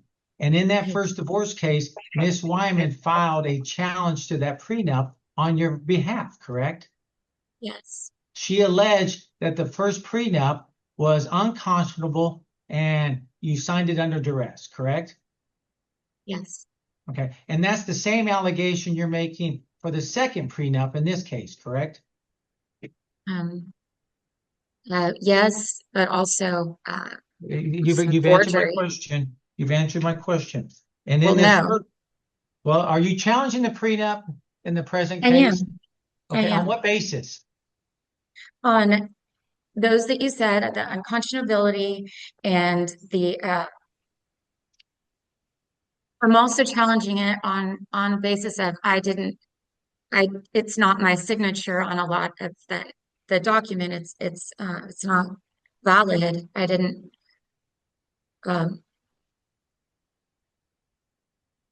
there are pages I didn't initial, and there were amendments I didn't see, and I didn't know I didn't have that. I wasn't under the impression that I was and signing a prenup. Not only are you college educated, but you testified in your deposition last month that you completed a year of law school at SMU, correct? Yes, like And in fact, 25 years you've ago. been, you've been tested in the last couple of years where it is shown you have a very high IQ, correct? I do. In fact, I think according to one of the tests, your IQ is in the top 5% of all people in the United States, correct? Well, Do you remember that test? Clifford's I had me didn't hear tested. that. All right. Well, look at exhibit number 3. Petitioner's Okay. exhibit number 3. Michael, it's fine. I'm sure that's an IQ range. We don't, sure. Those are the questions. Well, look at exhibit number 3. This is the second premarital agreement that you've executed, correct? Yes. And if you go to page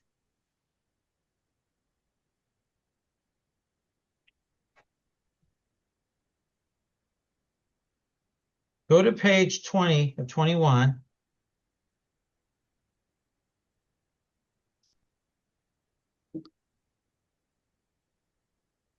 That's your signature, correct? That one is. Right. And if you go to the next page, it's notarized, correct? Yes. My You signature. signed this contract before a notary on December the 21st, 2022, correct? I signed some of it. And I was on hydrocodone and sumatriptan, and I had a concussive disorder. I knew we were getting married. He had said he was doing everything differently, and I didn't know. I thought these were marriage papers, but no, I didn't sign certain pages on here. Well, you represented in this agreement that you had an opportunity to read it. You remember that?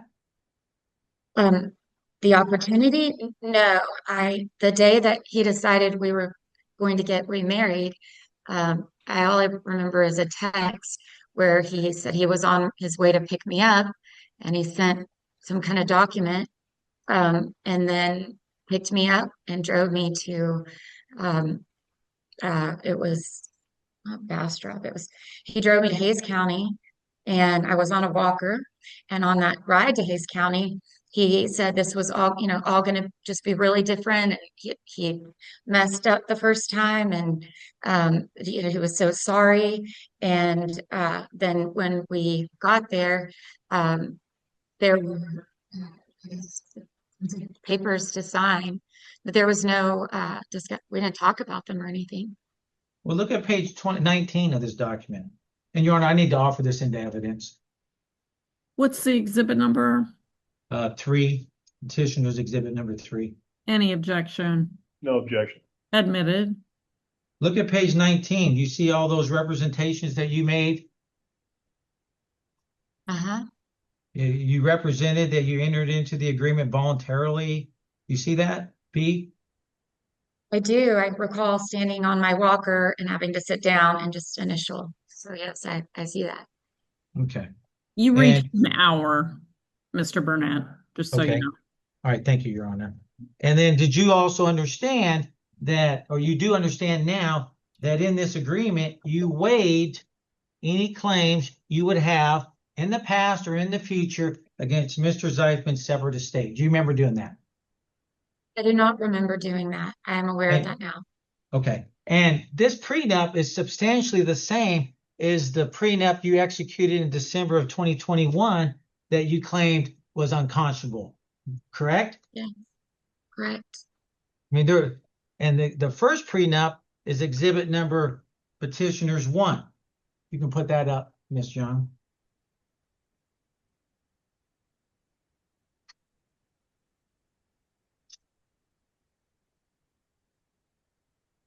You see that? The first one that I signed in your office Right. 2 hours before our wedding, you mean? Right. And do you remember signing this? Yes. In fact, do you remember telling me that you would sign a prenup that was on a blank piece of paper? You didn't care. You just wanted to be with Mr. Zeifman and you didn't care about his money. Do you remember saying that to me? Yes, You remember sending me a absolutely. text? So you remember saying that. And I if you do. look at petitioner's exhibit number 1 on page 17, that's your signature, isn't it? Mr. Zeifman told me something different. That's why I Excuse me, said that. ma'am. Excuse me, just answer my question. Is Yes, that your that's my, signature on page yes, 17 of petitioner's it is. exhibit number 1? Your Honor, I Yes. offer petitioner's exhibit number 1. No objection. Can Admitted. everyone please not talk over each other, especially with Zoom? We need a little bit of a break, please. My apologies. Now, on petition, Your Honor, is exhibit number 1 admitted? It was. Okay, thank you. And petitioner's number 1, the first prenup had detailed information attached to it about Mr. Zeifman's assets and the values, correct? Yes. Okay. And you read that information before you got married to him the second time, correct? No, I hadn't read it the first time. Okay, so is it your testimony that when you're going, after you executed the first prenup and you were going through the divorce in 2022, when you were challenging the validity of that prenup, that you never read the document? Is that your testimony? Yes, a couples counselor told me to go read it and gave me safe place information. And that was in February of 2020, I just want to 2022. make sure the court understands your testimony. It's your testimony that you never read the first prenup that had all these waivers, disclosures, and releases before you challenged the validity of the document in court filings? No, I had read it. I Exactly, that's didn't. my point. No. And Let me I'm trying to answer your let me make question. sure you're not. Isn't it true, ma'am? Before you executed the second prenup, that is substantially the same as the first prenup, you had read the first prenup, yes or no? Yes, Thank you. that was the whole You've point of answered my contention. question. Objection Why we notice. divorced. Sustain. Your Honor, I need to reserve the rest of my time. I'll pass the witness. Okay. All right, this is probably a good time for us to go ahead and break for our lunch recess. Normally we reconvene at 1:30. Does that work for everybody? Is there a reason for us to reconvene any earlier than that? 1:30 works for me, Your Honor. Whatever you tell me works for me. Okay. All right. And you've used an hour and 4 minutes, Mr. Burnett, and Mr. Laverato, you are at 52 minutes. Got it. Thank you, Judge. Okay. We will take our lunch recess. I'm going to reboot my computer because I'm having a few issues, so don't be worried if I'm not on. You're welcome to stay logged on or to log back in at 1:30. Either way, we'll Thank- see you then. All right? All right, thank you, Judge. Thanks, Judge. Thank you, Your Honor. All right, welcome back. Just give everybody a moment to turn on their cameras. All right. Before we go on the record and proceed, I just wanted to share a couple of things with you. My court reporter is having a very hard time keeping the record. I need the witness to wait until the question is completely asked. Do not interrupt, and then you may answer. Zoom, it's very difficult. We need to leave a pause in between the question and the answer. So if everybody in the courtroom could endeavor to work on that, Ms. Simon and myself, we would greatly appreciate it. Second thing is when there's an objection, the witness needs to stop. The lawyers need to stop. I can't rule on objections if y'all just continue to talk. Okay. And so there have been several occasions this morning where I didn't provide a ruling because really I would have been talking over someone else. And I'm trying not to do that. So if we could all endeavor to do that, it'd be much appreciated. This is your record. It's as good as your behavior. So let's try to be on our best behavior. All right, with that, we'll go back on the record. And Mr. Burnett, you may pick up where we left off. Or you passed. Yes, Your Honor. That's right. Okay, so Mr. Loverado, you may proceed. Thank you, Your Honor. Ms. Seifman, earlier you were being asked by myself and Mr. Burnett about that gold bracelet that your grandmother gave you. Remember that? I do. I think the word inherited came up. That might have been yours or mine. I'm not sure. Bottom line is your grandmother gave that to you when she was alive, correct? Yeah, she did. And she's no longer alive now. No. Got it. Okay. There was a line of questioning that Mr. Burnett went over with you, and it had to do with your IQ. Do you recall that? Yes? Yes. Did you have your IQ test taken at some point? Yes, I did. And was that test or the results of that test provided to Mr. Zeifman? Yes, they were. Was it provided to anybody else? To Michael Burnett. Okay, And why did you have your IQ test taken? Clifford insisted that we all have our IQ tests taken. What do you mean by that? What did he Well, say? he said that IQs were very important because we needed to, he needed to assess if, we could cut it or not. He needed to assess whether you guys could cut it or not? Yes. Were those his words? Yes.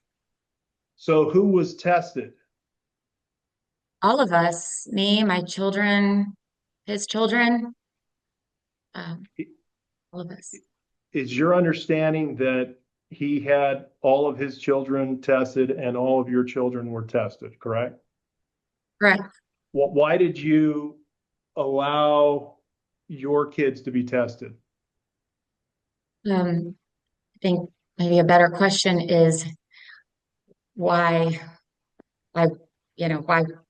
wouldn't I? Okay. Well, Why would explain I that. allow? I didn't have an option.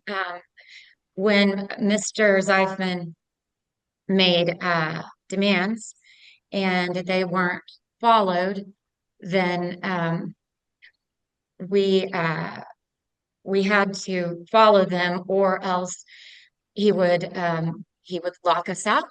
He would throw us out the door. He would berate me and my children. He would and the IQ, it was like to determine, it's like a pedigree system. Who, as far as cut it, who can make it in his home and who cannot make it in his home. You just testified that he would berate you. Did I hear that correctly? Yes. And you understand that Mr. Zeifman had his deposition taken, right?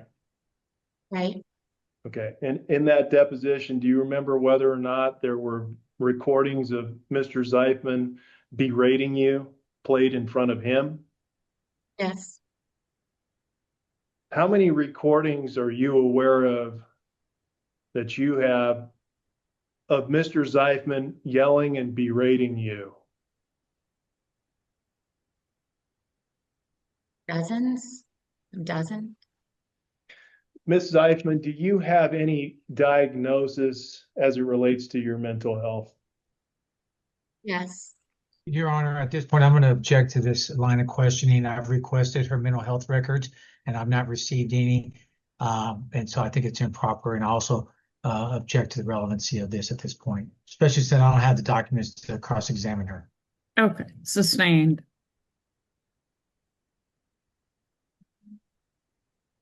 As far as your ability to search for these items that you are now requesting the court to order him return, you don't have any access, correct? I have no access. And I sent Mr. Burnett, a copy of my medical records. So, Have you had any oral communications with Mr. Zeifman prior to your separation? Strike that. I'm sorry. Let me ask this question. There was a line of questioning regarding some boxes over in Sweetwater. Do you remember that? yes, Just briefly tell us what the property is over there in Sweetwater and what that's all about. Briefly. it's not much. There's there's nothing really valuable there. Um, some clothes, there's some swimsuits maybe, and some books, but nothing very valuable. As you sit there today, are you satisfied that what's in those boxes has nothing to do with the items that you're requesting that the court have returned today? True? Yeah. And the same thing goes for that armoire that Mr. Burnett was talking about, that yellow piece of furniture at Medical Parkway. Right. Do you have any doubt that there's anything with value in that? No, it's empty.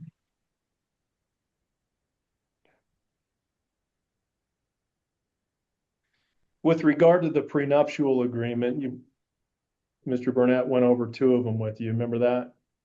Yes. The first prenuptial agreement, which I believe Your Honor and his petitioners won, that had attached to it disclosures, some financial stuff in the back, right? Yes. I didn't hear that. Yes, it did. The second prenup did not. Is that correct? Correct. Both of those prenups were prenups that you signed on the day that you got married to him, 2 times. Yes. Do you recall, with regard to prenuptial agreement number 1, and specifically those attachments, the disclosures, I'll call them, what Mr. Zeifman's alleged net worth was? I recall that was $989 million. He Was there any information related to Mr. Zeifman's net worth attached to or incorporated in prenuptial agreement number 2? No. Okay. And part of your claims in this case is that he didn't properly disclose what he should have as it relates to prenuptial agreement number 2. Is that right? Yes, and he misdirected. He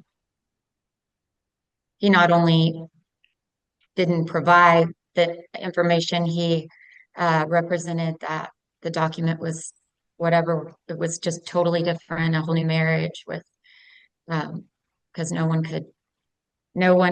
marriage would work with the first prenup. Let me go back to the IQ question, and then I'm going to be done. You said that you sent the IQ test results to Mr. Burnett. Why? It was at Clifford's advice, his directive, Clifford said Michael was very upset with me for trying to have him disqualified in the previous divorce, and that it might show him that I was trustworthy if I texted him my neuropsych reports. Did you share the results from the IQ test related to your kids with Mr. Burnett? No, Was it just yours? just mine.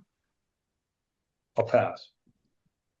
Okay, when did Mr. Zeifman supposedly ask you or tell you or instruct you to have your children IQ tested? What year? 20, well, several years. 2020,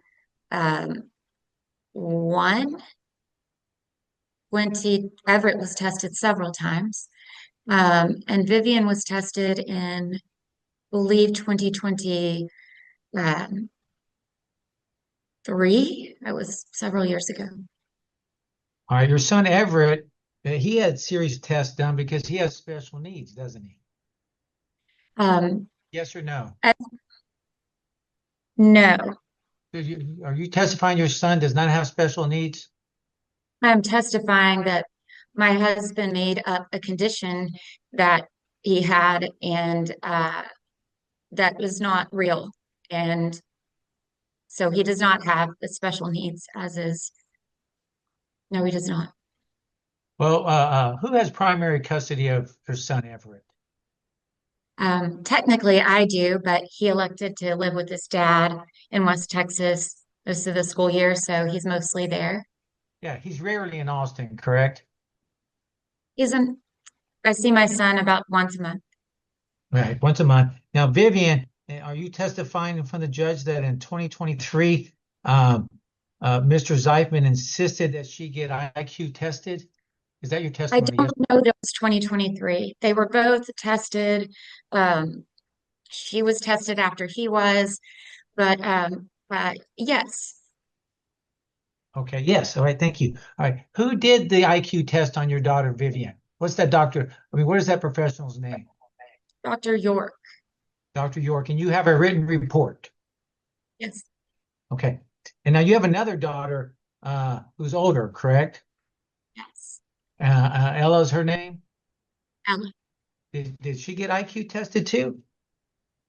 Ella had already had neuropsych testing done, um, fourth grade, and for her, she has severe ADHD. And anyway, her IQ was already done and tested, but Mr. Zeifman um, did tell me to give him. He said he needed those, so he has that record. All right, just be clear, because we're going to have this transcript later on.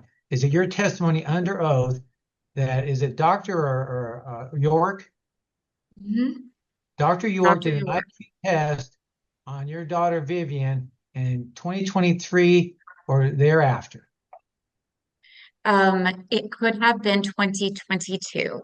She was in the seventh grade, I believe, at AJA when they were done. And the additional tester was Mr. Bryce Gibbs, your psychologist, I believe, and also Mr. Zeifman's psychologist. He also did IQ testing for Everett. All right, I'll pass the witness. Nothing further, Your Honor. Okay. All right, you may put yourself back on mute. And Mr. Laverato, do you have another witness to call? I do, Mr. Zeifman. Okay. Mr. Zeifman, if you'll unmute, and I'll get you sworn in if you'd raise your right hand. Do you swear or affirm that the testimony you will give in this cause will be the truth, the whole truth, and nothing but the truth? Yes, Your Honor. Okay, go ahead, counsel. Thank you. Mr. Zeifman, I see that you've had your camera off, but I want to ask, have you been watching today's hearing? I have. Have you seen all the exhibits put up on the screen? I have. So all the different pieces of jewelry that I showed my client earlier, you saw those? I believe so. Okay. You're currently married to my client, and when were you married on this occasion? Sorry? Yeah, you've been married to my client twice. When did you marry her for the second time? December 21st, 2022. Not the 22nd. Okay, and the first time you married her was? December 27th, 2021. And you're claiming that there's a prenuptial agreement before each of those marriages, true? Correct. Okay. The prenuptial agreement related to marriage number one, did that include certain items of disclosure and financial health with regard to you that prenuptial agreement number two did not? I believe that what was represented is correct, that there were some attachments to the first prenup. I don't recall precisely. Okay, well, let me put something up on the screen to hopefully it'll refresh your recollection. Go ahead, Ms. Martinez, and put up petitioners 1.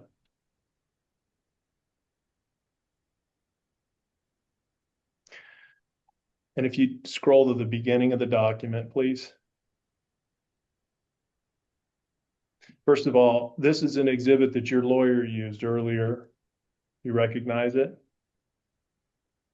Yes, And this is the prenuptial agreement related to marriage 1, correct? I believe so. Okay, go ahead to the signature page, Ms. Martinez.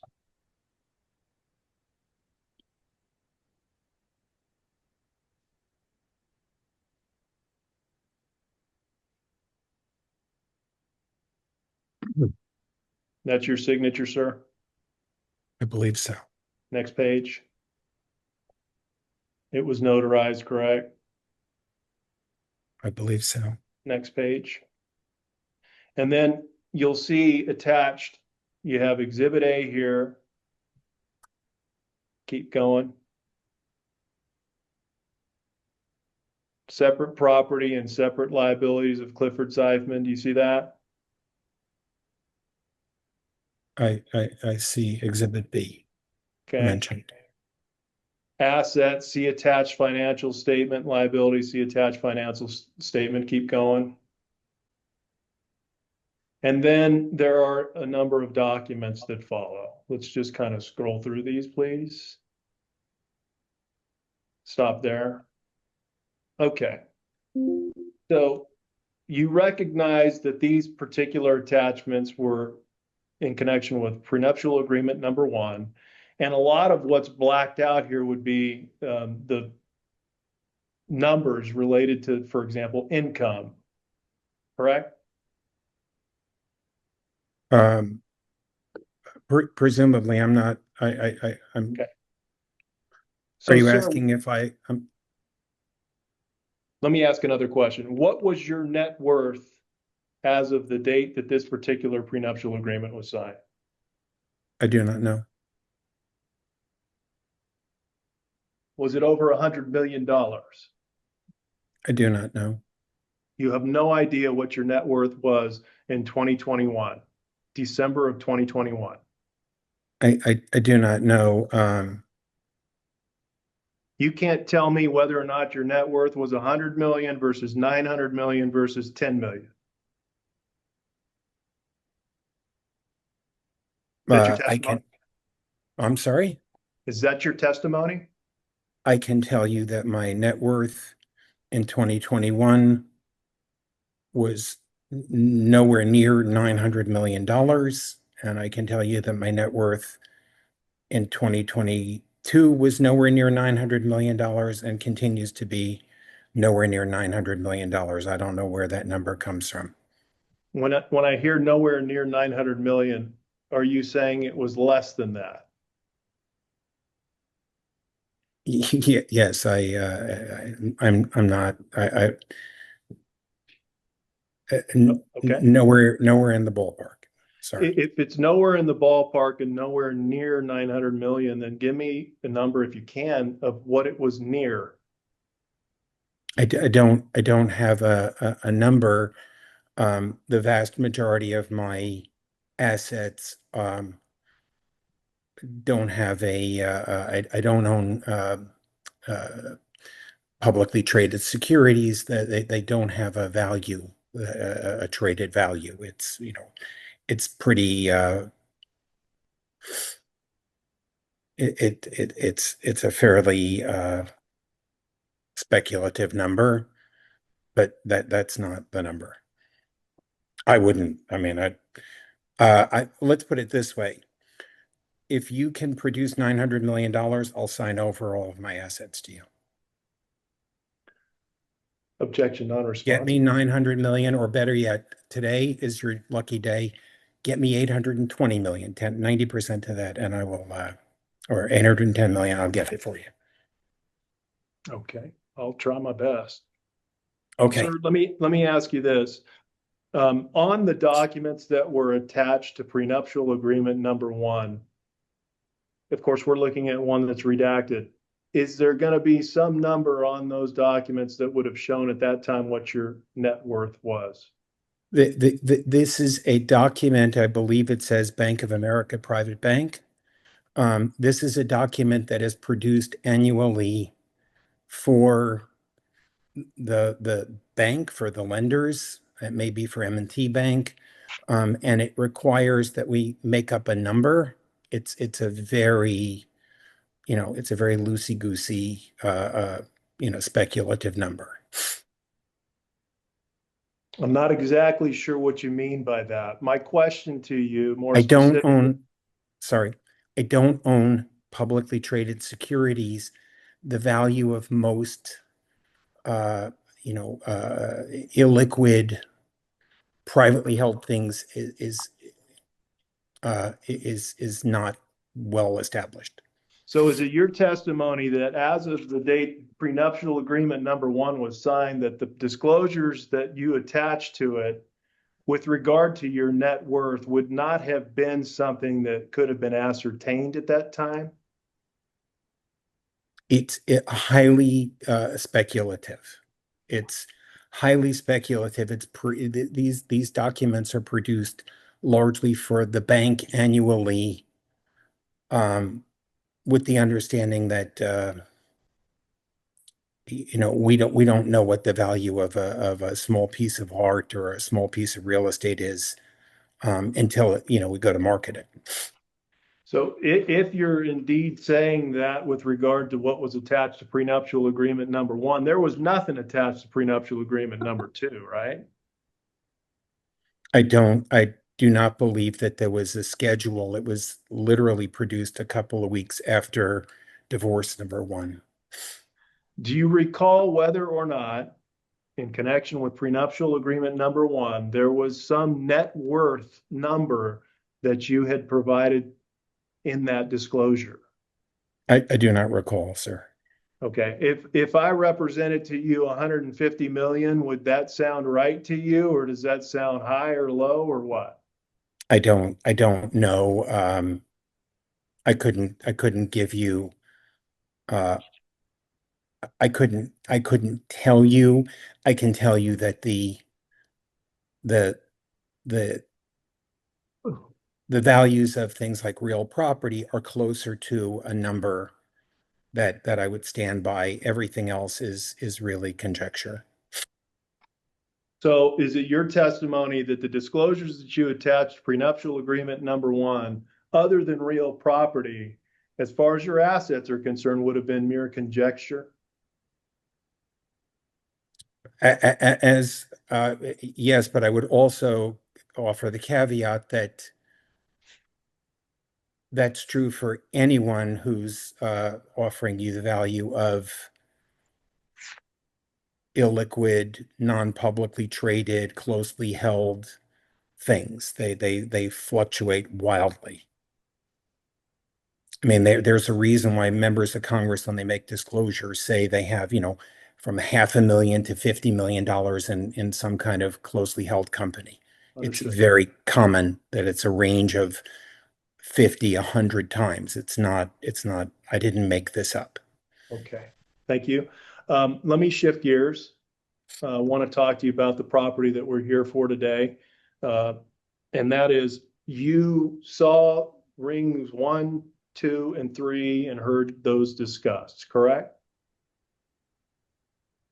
I've heard what was. That's all I want to know. I've heard what was. I heard the testimony. Yes. Okay. Do you Excuse me, remember can us? we remove, excuse me, can we remove Yeah, exhibit I'm 1? sorry. Sure. Thank you. Thanks, Mr. Burnett. I'm sorry, I didn't hear what Mr. Burnett said. He just needed me to remove an exhibit. Mr. Zeifman, with regard to a wedding ring, did you ever give my client a wedding ring? I have given her, I believe, 2. Okay. And let's talk about the first time you gave her a wedding ring. When was that? Okay. I'm sorry. I will also correct you that I believe that technically these would be referred to as, the first one would be an engagement ring, Okay, okay, and the second one would be just a gift. okay. Well, let's talk about the first one then. And I think you just referred to it as the engagement ring. Did I show a picture of that earlier? Did you see that ring? I wouldn't be able to say with any certainty whose ring that was, but it appeared to be an engagement ring. It's, it's a black and white grainy picture from a distance. Put up R1, Miss Martinez. Is that the engagement ring you were just talking about? I believe so. Okay. When did you buy that? The latter part of 2021. Where did you buy it?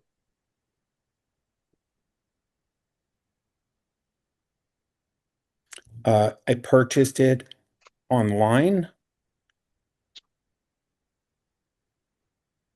From?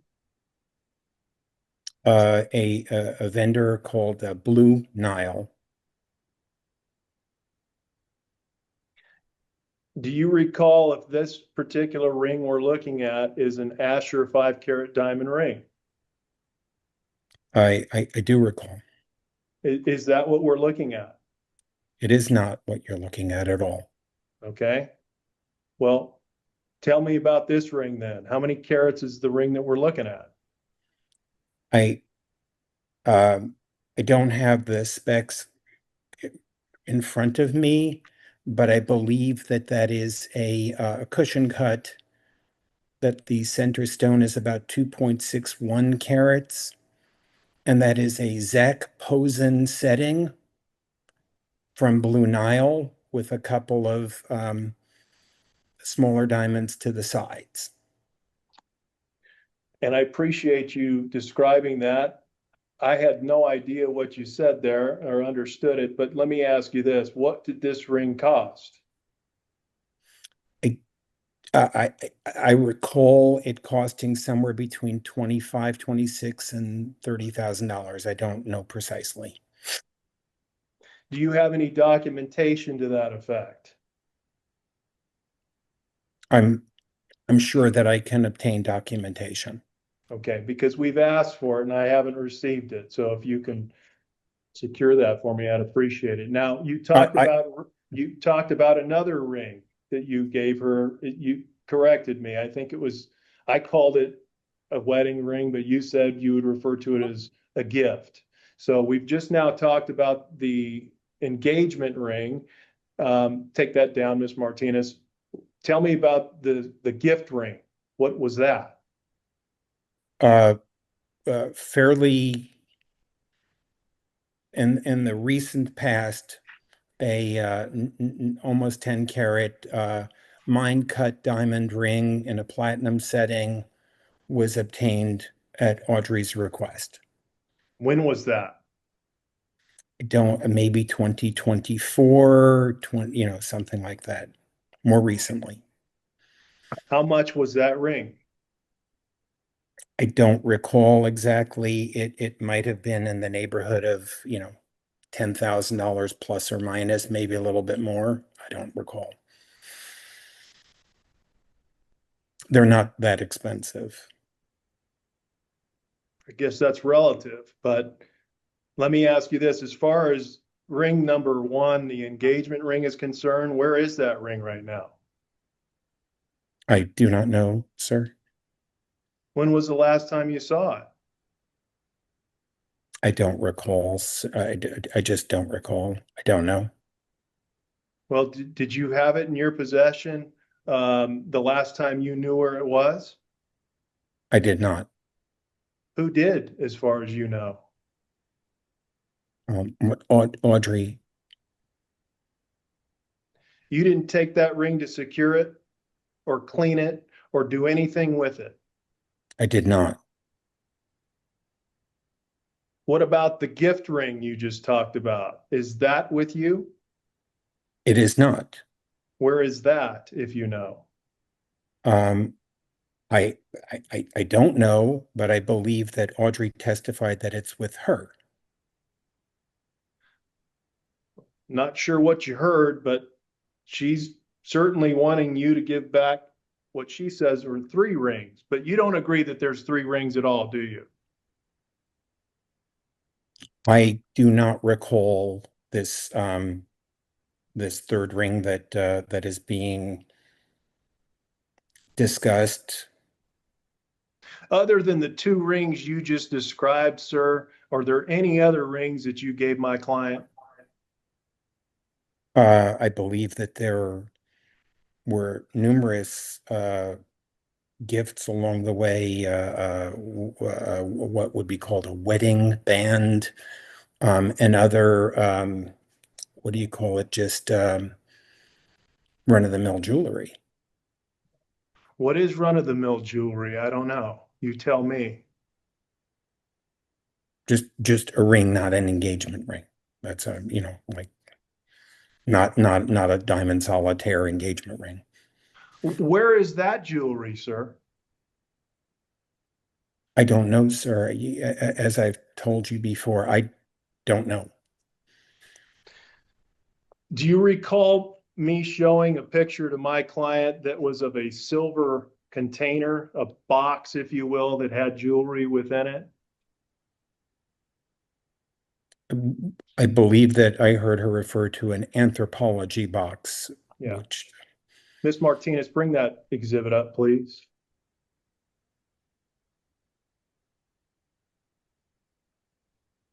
Do you recall this box, sir? I may have seen the box along the way in her possession, but I don't know the box, and I would never have guessed it was from anthropology either. That struck you, that she said it was from anthropology? Yeah, I haven't shopped at anthropology. I haven't been in the store in many, many years. Sir, she said you had it last, that you took possession of it in the kitchen over at the compound. You remember, recall that testimony? I do recall that being said. And you're saying that's not true? I am saying that's not true.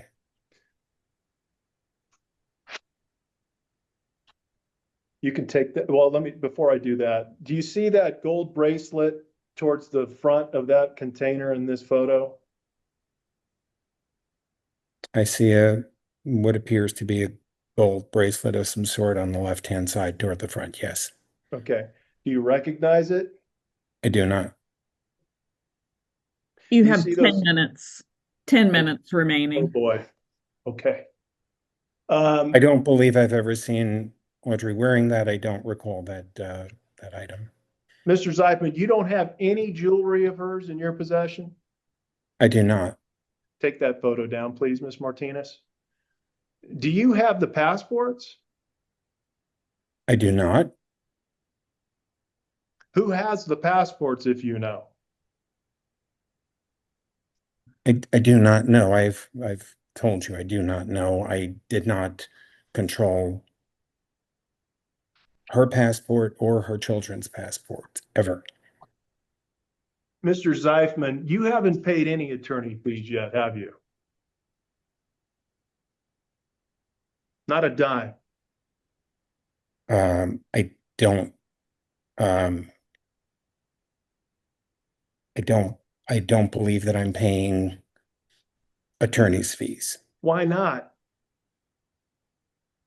Uh, I mean, that's my arrangement with my attorney. Well, your attorney's representing you in this case. It's contested. There's been 2 depositions. There's a ton of documents. And how is it that there's an arrangement that you have a lawyer doing all that work for nothing?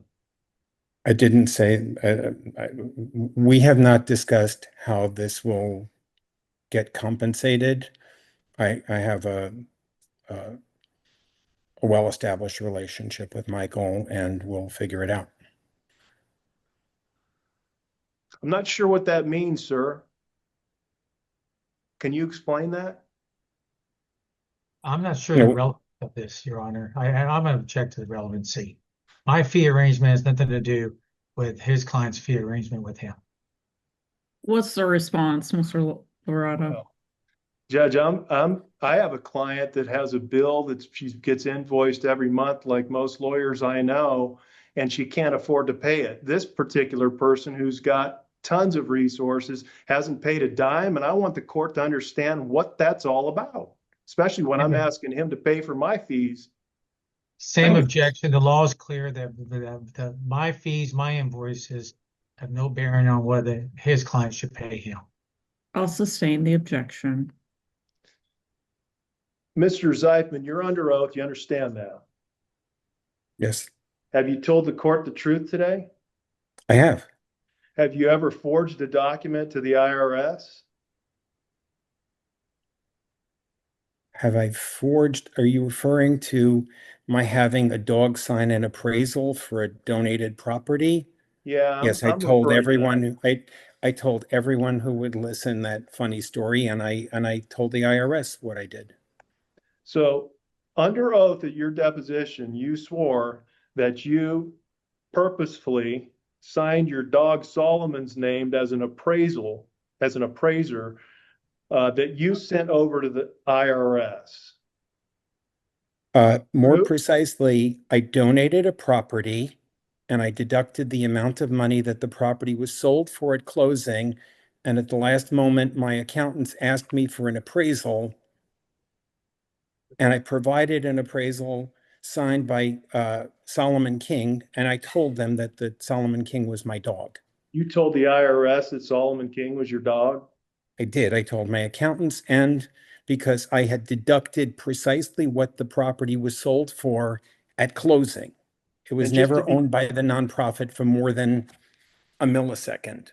to be clear, that Solomon King that you're referring to is the same Solomon King that you signed, that dog had medical records where you got some treatment in Hawaii because you didn't want the doctor to know who was actually getting the treatment, right? I self-paid for a biopsy and wanted it done anonymously. So I used Solomon King's name. And you thought that both of those things were truthful, right? Sorry? No further questions, Judge. I'll pass. Okay. Mr. Zeifman, did you ever ask or instruct Ms. Zeifman to have her children IQs tested? I certainly did not. And you heard her testify that earlier this afternoon, correct? Yes. Was her testimony a complete fabrication? Complete fabrication. Okay. Since you married Ms. Zeifman for the second time on December the 21st, 2022, did you and her ever cohabitate together? We have not. She's at all times had at least one separate residence that I did not access. Okay. And who paid for those separate residences for Ms. Zeifman? I did. Okay. Why did you not allow her to live with you and your children in your home in Austin? Because of the experiences, the first marriage, and that precipitated the first divorce. Now, I think you're pretty clear. You're not in possession of any of Ms. Zeifman's alleged jewelry in this, the subject of this hearing. Is that correct? I am not. Was March of 2026 the first time you were notified of her claim that you have her jewelry? Yes. When you filed for divorce last September, where did Ms. Zeifman live? She lived at Bunnell Court, in a residence that I had provided for her exclusive use. Right, And she had exclusive use of the Sweetwater property and a house in Midland. Did you ever access her property on Bunnell Drive? I did not. I did not even. I waited for your say so to even have people go and clean it up. Okay. after she And moved then out. and at the time she moved out, did Ms. Zyphon make a claim that she had suffered personal injuries at that place due to mold? Something to that effect. And did she say she had to move out of there because she had mold-related injuries? Something like that. I did not really get into the. I found I found the claim quite offensive and preposterous. Okay, why did you find that claim offensive and preposterous? Preposterous. Well, it followed the filing for divorce. And this was the property that she wanted to live in and had control of, and all I did was pay. So, I just, Why did you file for divorce? well, in the fall of 2025, after returning from the summer,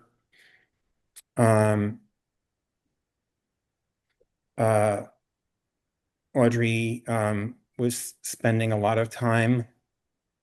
She was visiting her son some of the time and leaving Vivian with me, and she became involved with her mom in a way that was completely violative of our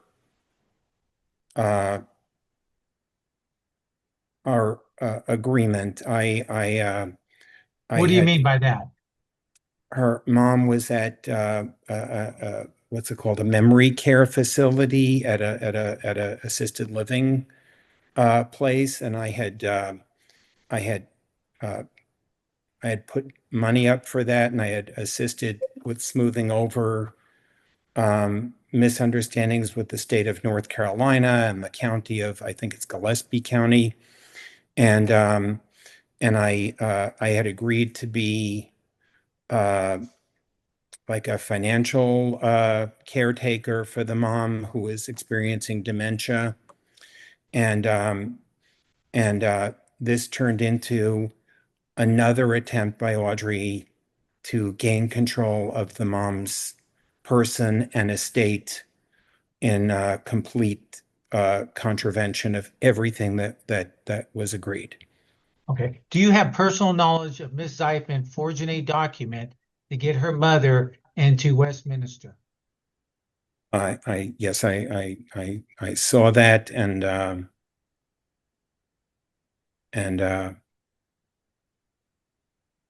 Are you aware yes. are you aware of Ms. Zyphon trying to take control of her mother's money? Yes, the the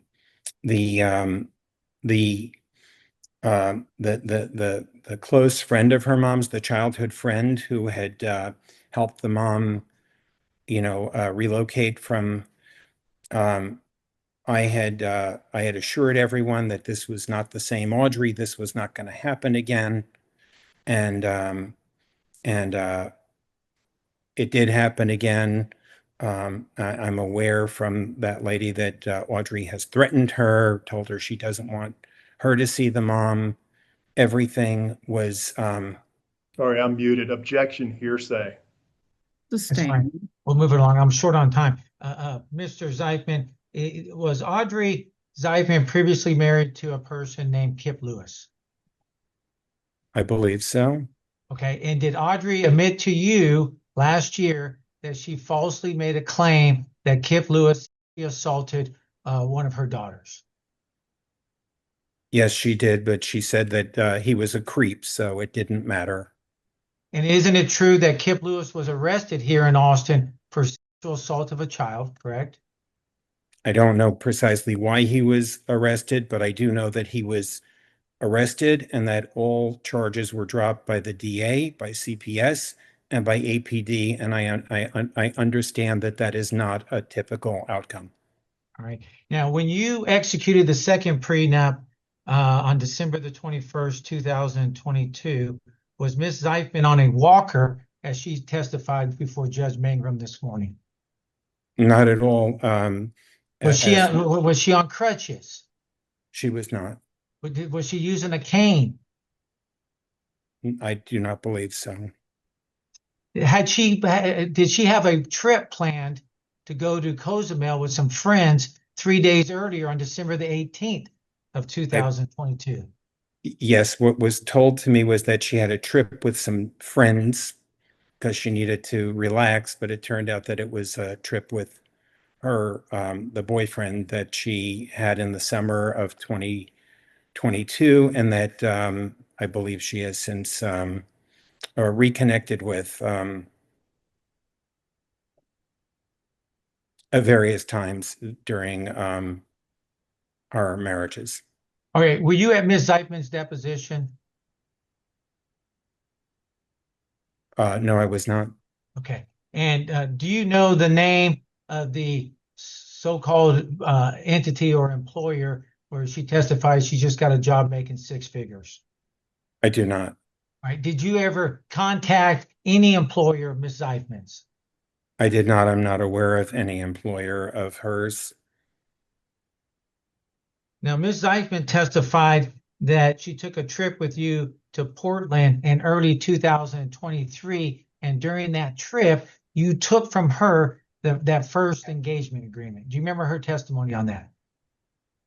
I believe so, but I believe that that is all erroneous. Okay, when I said engagement agreement, I meant engagement ring. Do you remember Yes. her testifying that? Okay. I believe so. Okay, did you ever take from Ms. Zeifman that first engagement ring? Did you ever take possession of it away from her? I did not. I believe that I visited Portland with her one time in December of 2021 to obtain the engagement ring that I was shown the picture of, which is that Zach Posen setting with the two side diamonds. And that's because Oregon has an advantageous sales tax rate of 0%. And of course, that would have been before you got divorced the first time, correct? That is correct. In fact, it would have been before you got married the first time, correct? Correct. It was an engagement ring, and now, do you recall Ms. Zeifman's testimony this morning saying that she wanted to use the Sweetwater residence after you filed for divorce and she was going to get her belongings and you said no? Do you remember that testimony? yes, yes. All right. What was all that about? And did that happen after you filed for divorce? No, that was not about using the suite. It was when her grandmother was near to dying, that the caretaker, who had already packed up her property, her personal belongings at the residence that I own, and that she previously said she owned in the other divorce, but I've owned it for quite a while. The caretaker called and said that Audrey and her father had each called and said that I had, given her permission to stay at the house. And I communicated through the caretaker, and I'm certain I communicated to you that Audrey's property would be made available for her at any time, but that she was not welcome on any of the premises that I own.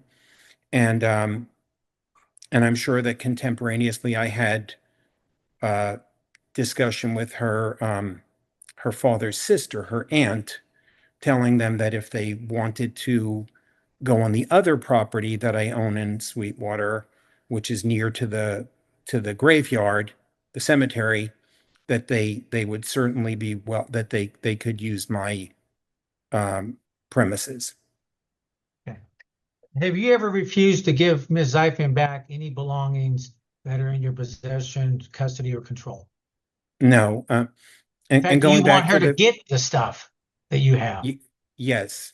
And going back to the funeral, I had a cordial relationship with her aunt and with her grandmother, and I I appreciated that her grandmother maintained a supportive relationship with the state of Israel, and I made a contribution after she passed away, and I may or may not have shared that with you. I shared it Okay. with the aunt. Okay. Now, while this case has been pending, under the prenup, do you have any obligation to provide any support to Ms. Zeichman? I don't believe that I have any obligation. I continue to be paying for a life insurance policy that that's billed monthly to my credit card. She continues to collect a small salary, which provides for her health insurance and whatever other benefits she signed up for through my company.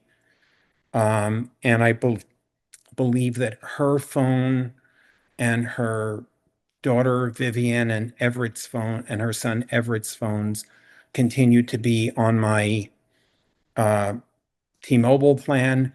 And the other thing is that Audrey has many times accused people of invading her electronic records and stuff. And Objection, so non-responsive, Judge. the email addresses that I maintain, the email domains, I have not touched at all, because I Okay, don't all right. want to. Okay, I gotta hurry. Objection, non-responsive. I'll sustain that. Okay, lastly, Mr. Zeichman, look at petitioner's exhibit number 6. Counsel asked if you had any records showing what you paid for that first ring.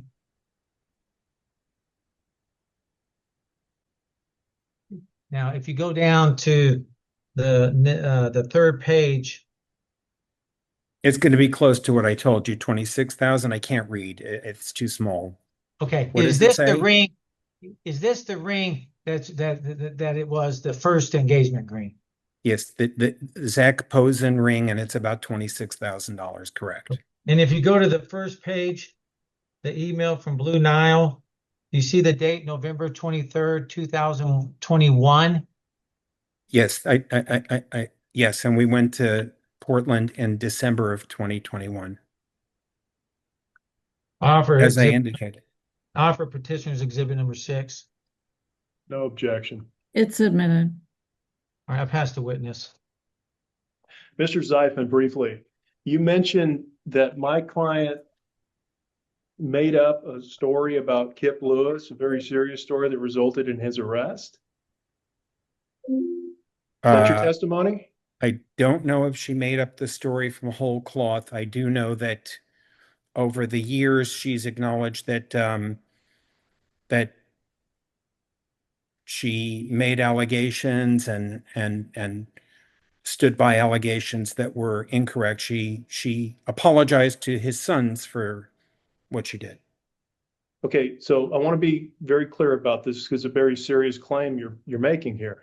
Did my client tell you that she made up a story about Kip Lewis and some sexual misconduct that resulted in her arrest? And that even though it wasn't No, true, hold on, let me finish, I don't sir. believe she was Sir, arrested. I need to be able to finish my question. You just said she was arrested. Let me ask it again. Yes.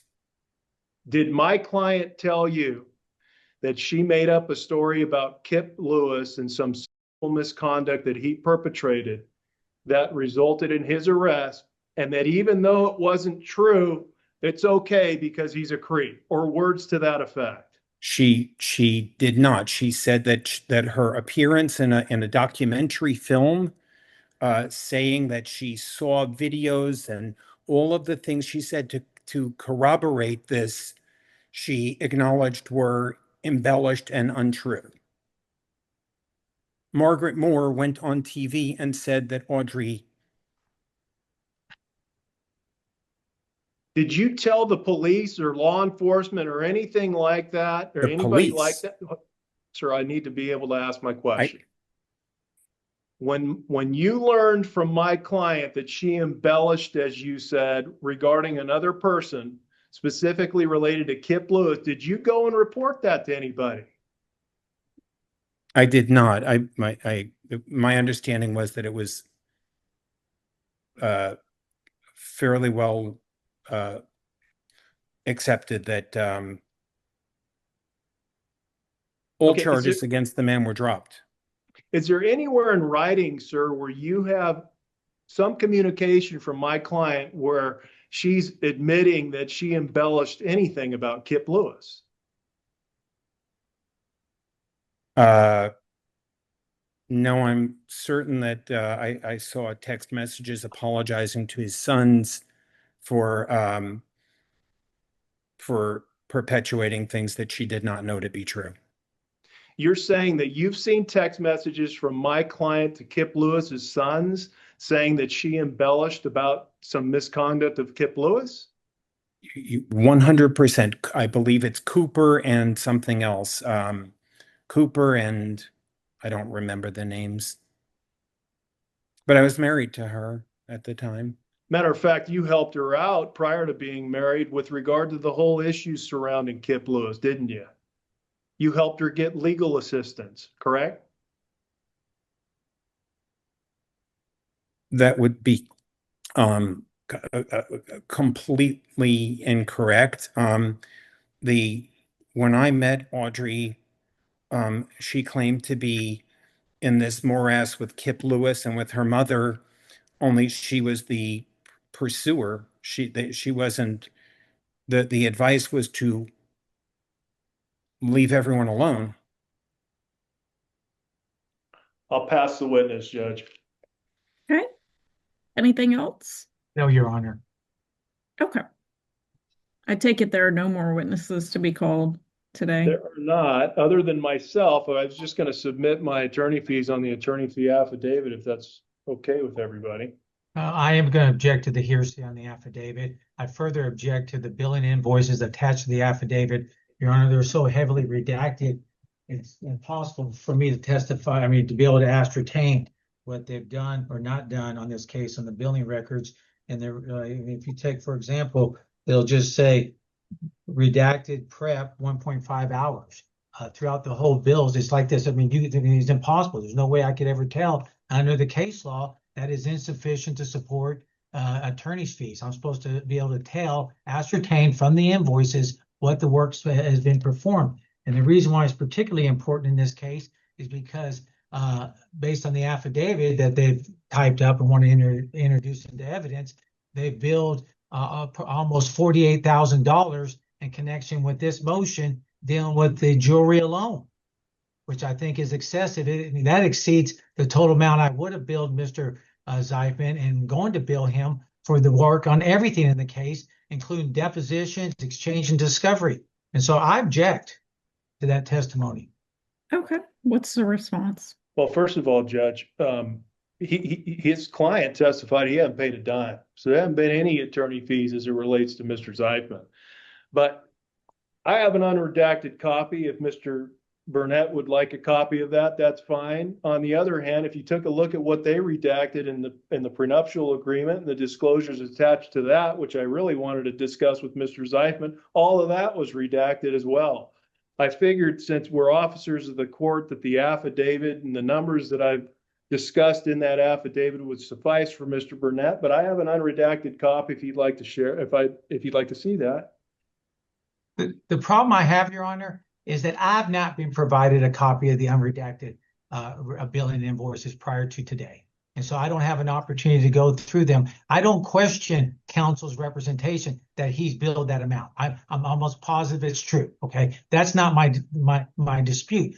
My objection is based on I have no basis to go through those invoices and question or cross-examine counsel about the reasonableness of those bills and those invoices and those charges. Because you can only recover, if you're allowed to recover attorney's fees, which I don't think you can based on the Eaton case, but if you were allowed to recover them, you can only recover reasonable attorney's fees under the Texas Family Code. And it's impossible for me to cross-examine him or to show the court that $48,000 is an unreasonable amount to bill somebody for the motion that we've been here today that involving a 3-hour hearing. Okay. I understand both of your positions. I will overrule the objection. I'll admit what exhibit is the affidavit. Judge, the affidavit is exhibit R819. in the box. R19. Yes, Okay. ma'am. And so as far as the unredacted invoices, are you wanting to offer those in addition to the? I'm happy to do that, Judge. And I Okay. can send a copy to Mr. Burnett too, right now. Okay. And I think practically speaking, Mr. Burnett, there's not going to be the opportunity to cross-examine because frankly, y'all are both out of time on this. But I understand the arguments, and I'm going to take the time to read through the Eaton case and the briefing that you provided. Thank you, Your Honor. Okay. If y'all would like to do, well, let me see. What court admin is sending us another case, but I am going to go ahead and allow you just to do a brief summation of the evidence and what you're asking me to do or not do. But I'd appreciate it if you would, keep it brief because they are sending me another hearing that's the folks are supposed to show up around 2:30. So go ahead. Judge, if I may, if I was talking to a jury, I'd do some sort of summary because you get it. And so you've heard enough of me probably. I'm just going to tell you that this is a case where there is a major disparity between the have and the have-nots. You have Mr. Zeifman here that hasn't paid a dime, which is so telling to his attorney because they have this special relationship or friendship. And I'm not going to fault Mr. Burnett for that. People can have friends. But on the other hand, you look at my client who is essentially a single mom with 2 minor kids. She's cleaning houses and he didn't provide you any evidence to refute that. And she's asking for some help because if you look at Eaton, the Eaton case, Judge, deals with a post-marital agreement where the parties agreed what the community was and was not. The issue of whether or not the postnup was valid or not, that wasn't Eaton. This case is exactly whether or not the prenuptial agreement is enforceable or not. And so in order to be able to bring those claims and actually meaningfully participate in this litigation, which I'm told if they lose, it's going all the way up to the Supreme Court, she needs some help from you, Judge. And for someone to get up here and say that they don't know where any of this jewelry is, even though it's clear that it existed, and then just take the stance of, well, I don't know, so you're out of luck, especially when he's got the resources that he does, that at a minimum, Judge, if you're not going to order him to pay for some fair market value of that, then I'd ask that he definitely be ordered to pay for interim attorney fees so that this lady can have an opportunity to meaningfully proceed in this case. I submit it. Okay. All right, Mr. Burnett. Yes, Your Honor. The requested relief dealing with the property in dispute is premature. And it's like he denies having it. If they dispute it, they can sue him for conversion. We can have a full trial where the jury can decide the credibility of the witnesses. Other people can be brought in. And then if the jury or court finds that he does have possession, then they can determine what the fair market value of it is, and he may owe her damages. Okay. But that's not a temporary orders issue. That is a final trial issue.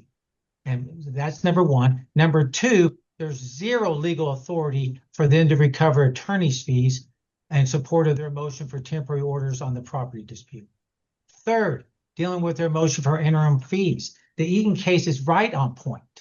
And there's no difference in the family code between a premarital agreement and a postmarital agreement. In the Eaton case, you and your briefing attorney will see is that in that case, there was a postmarital agreement that the court, is black letter law, is presumptively valid, has to be honored by the court until there's a final order setting it aside.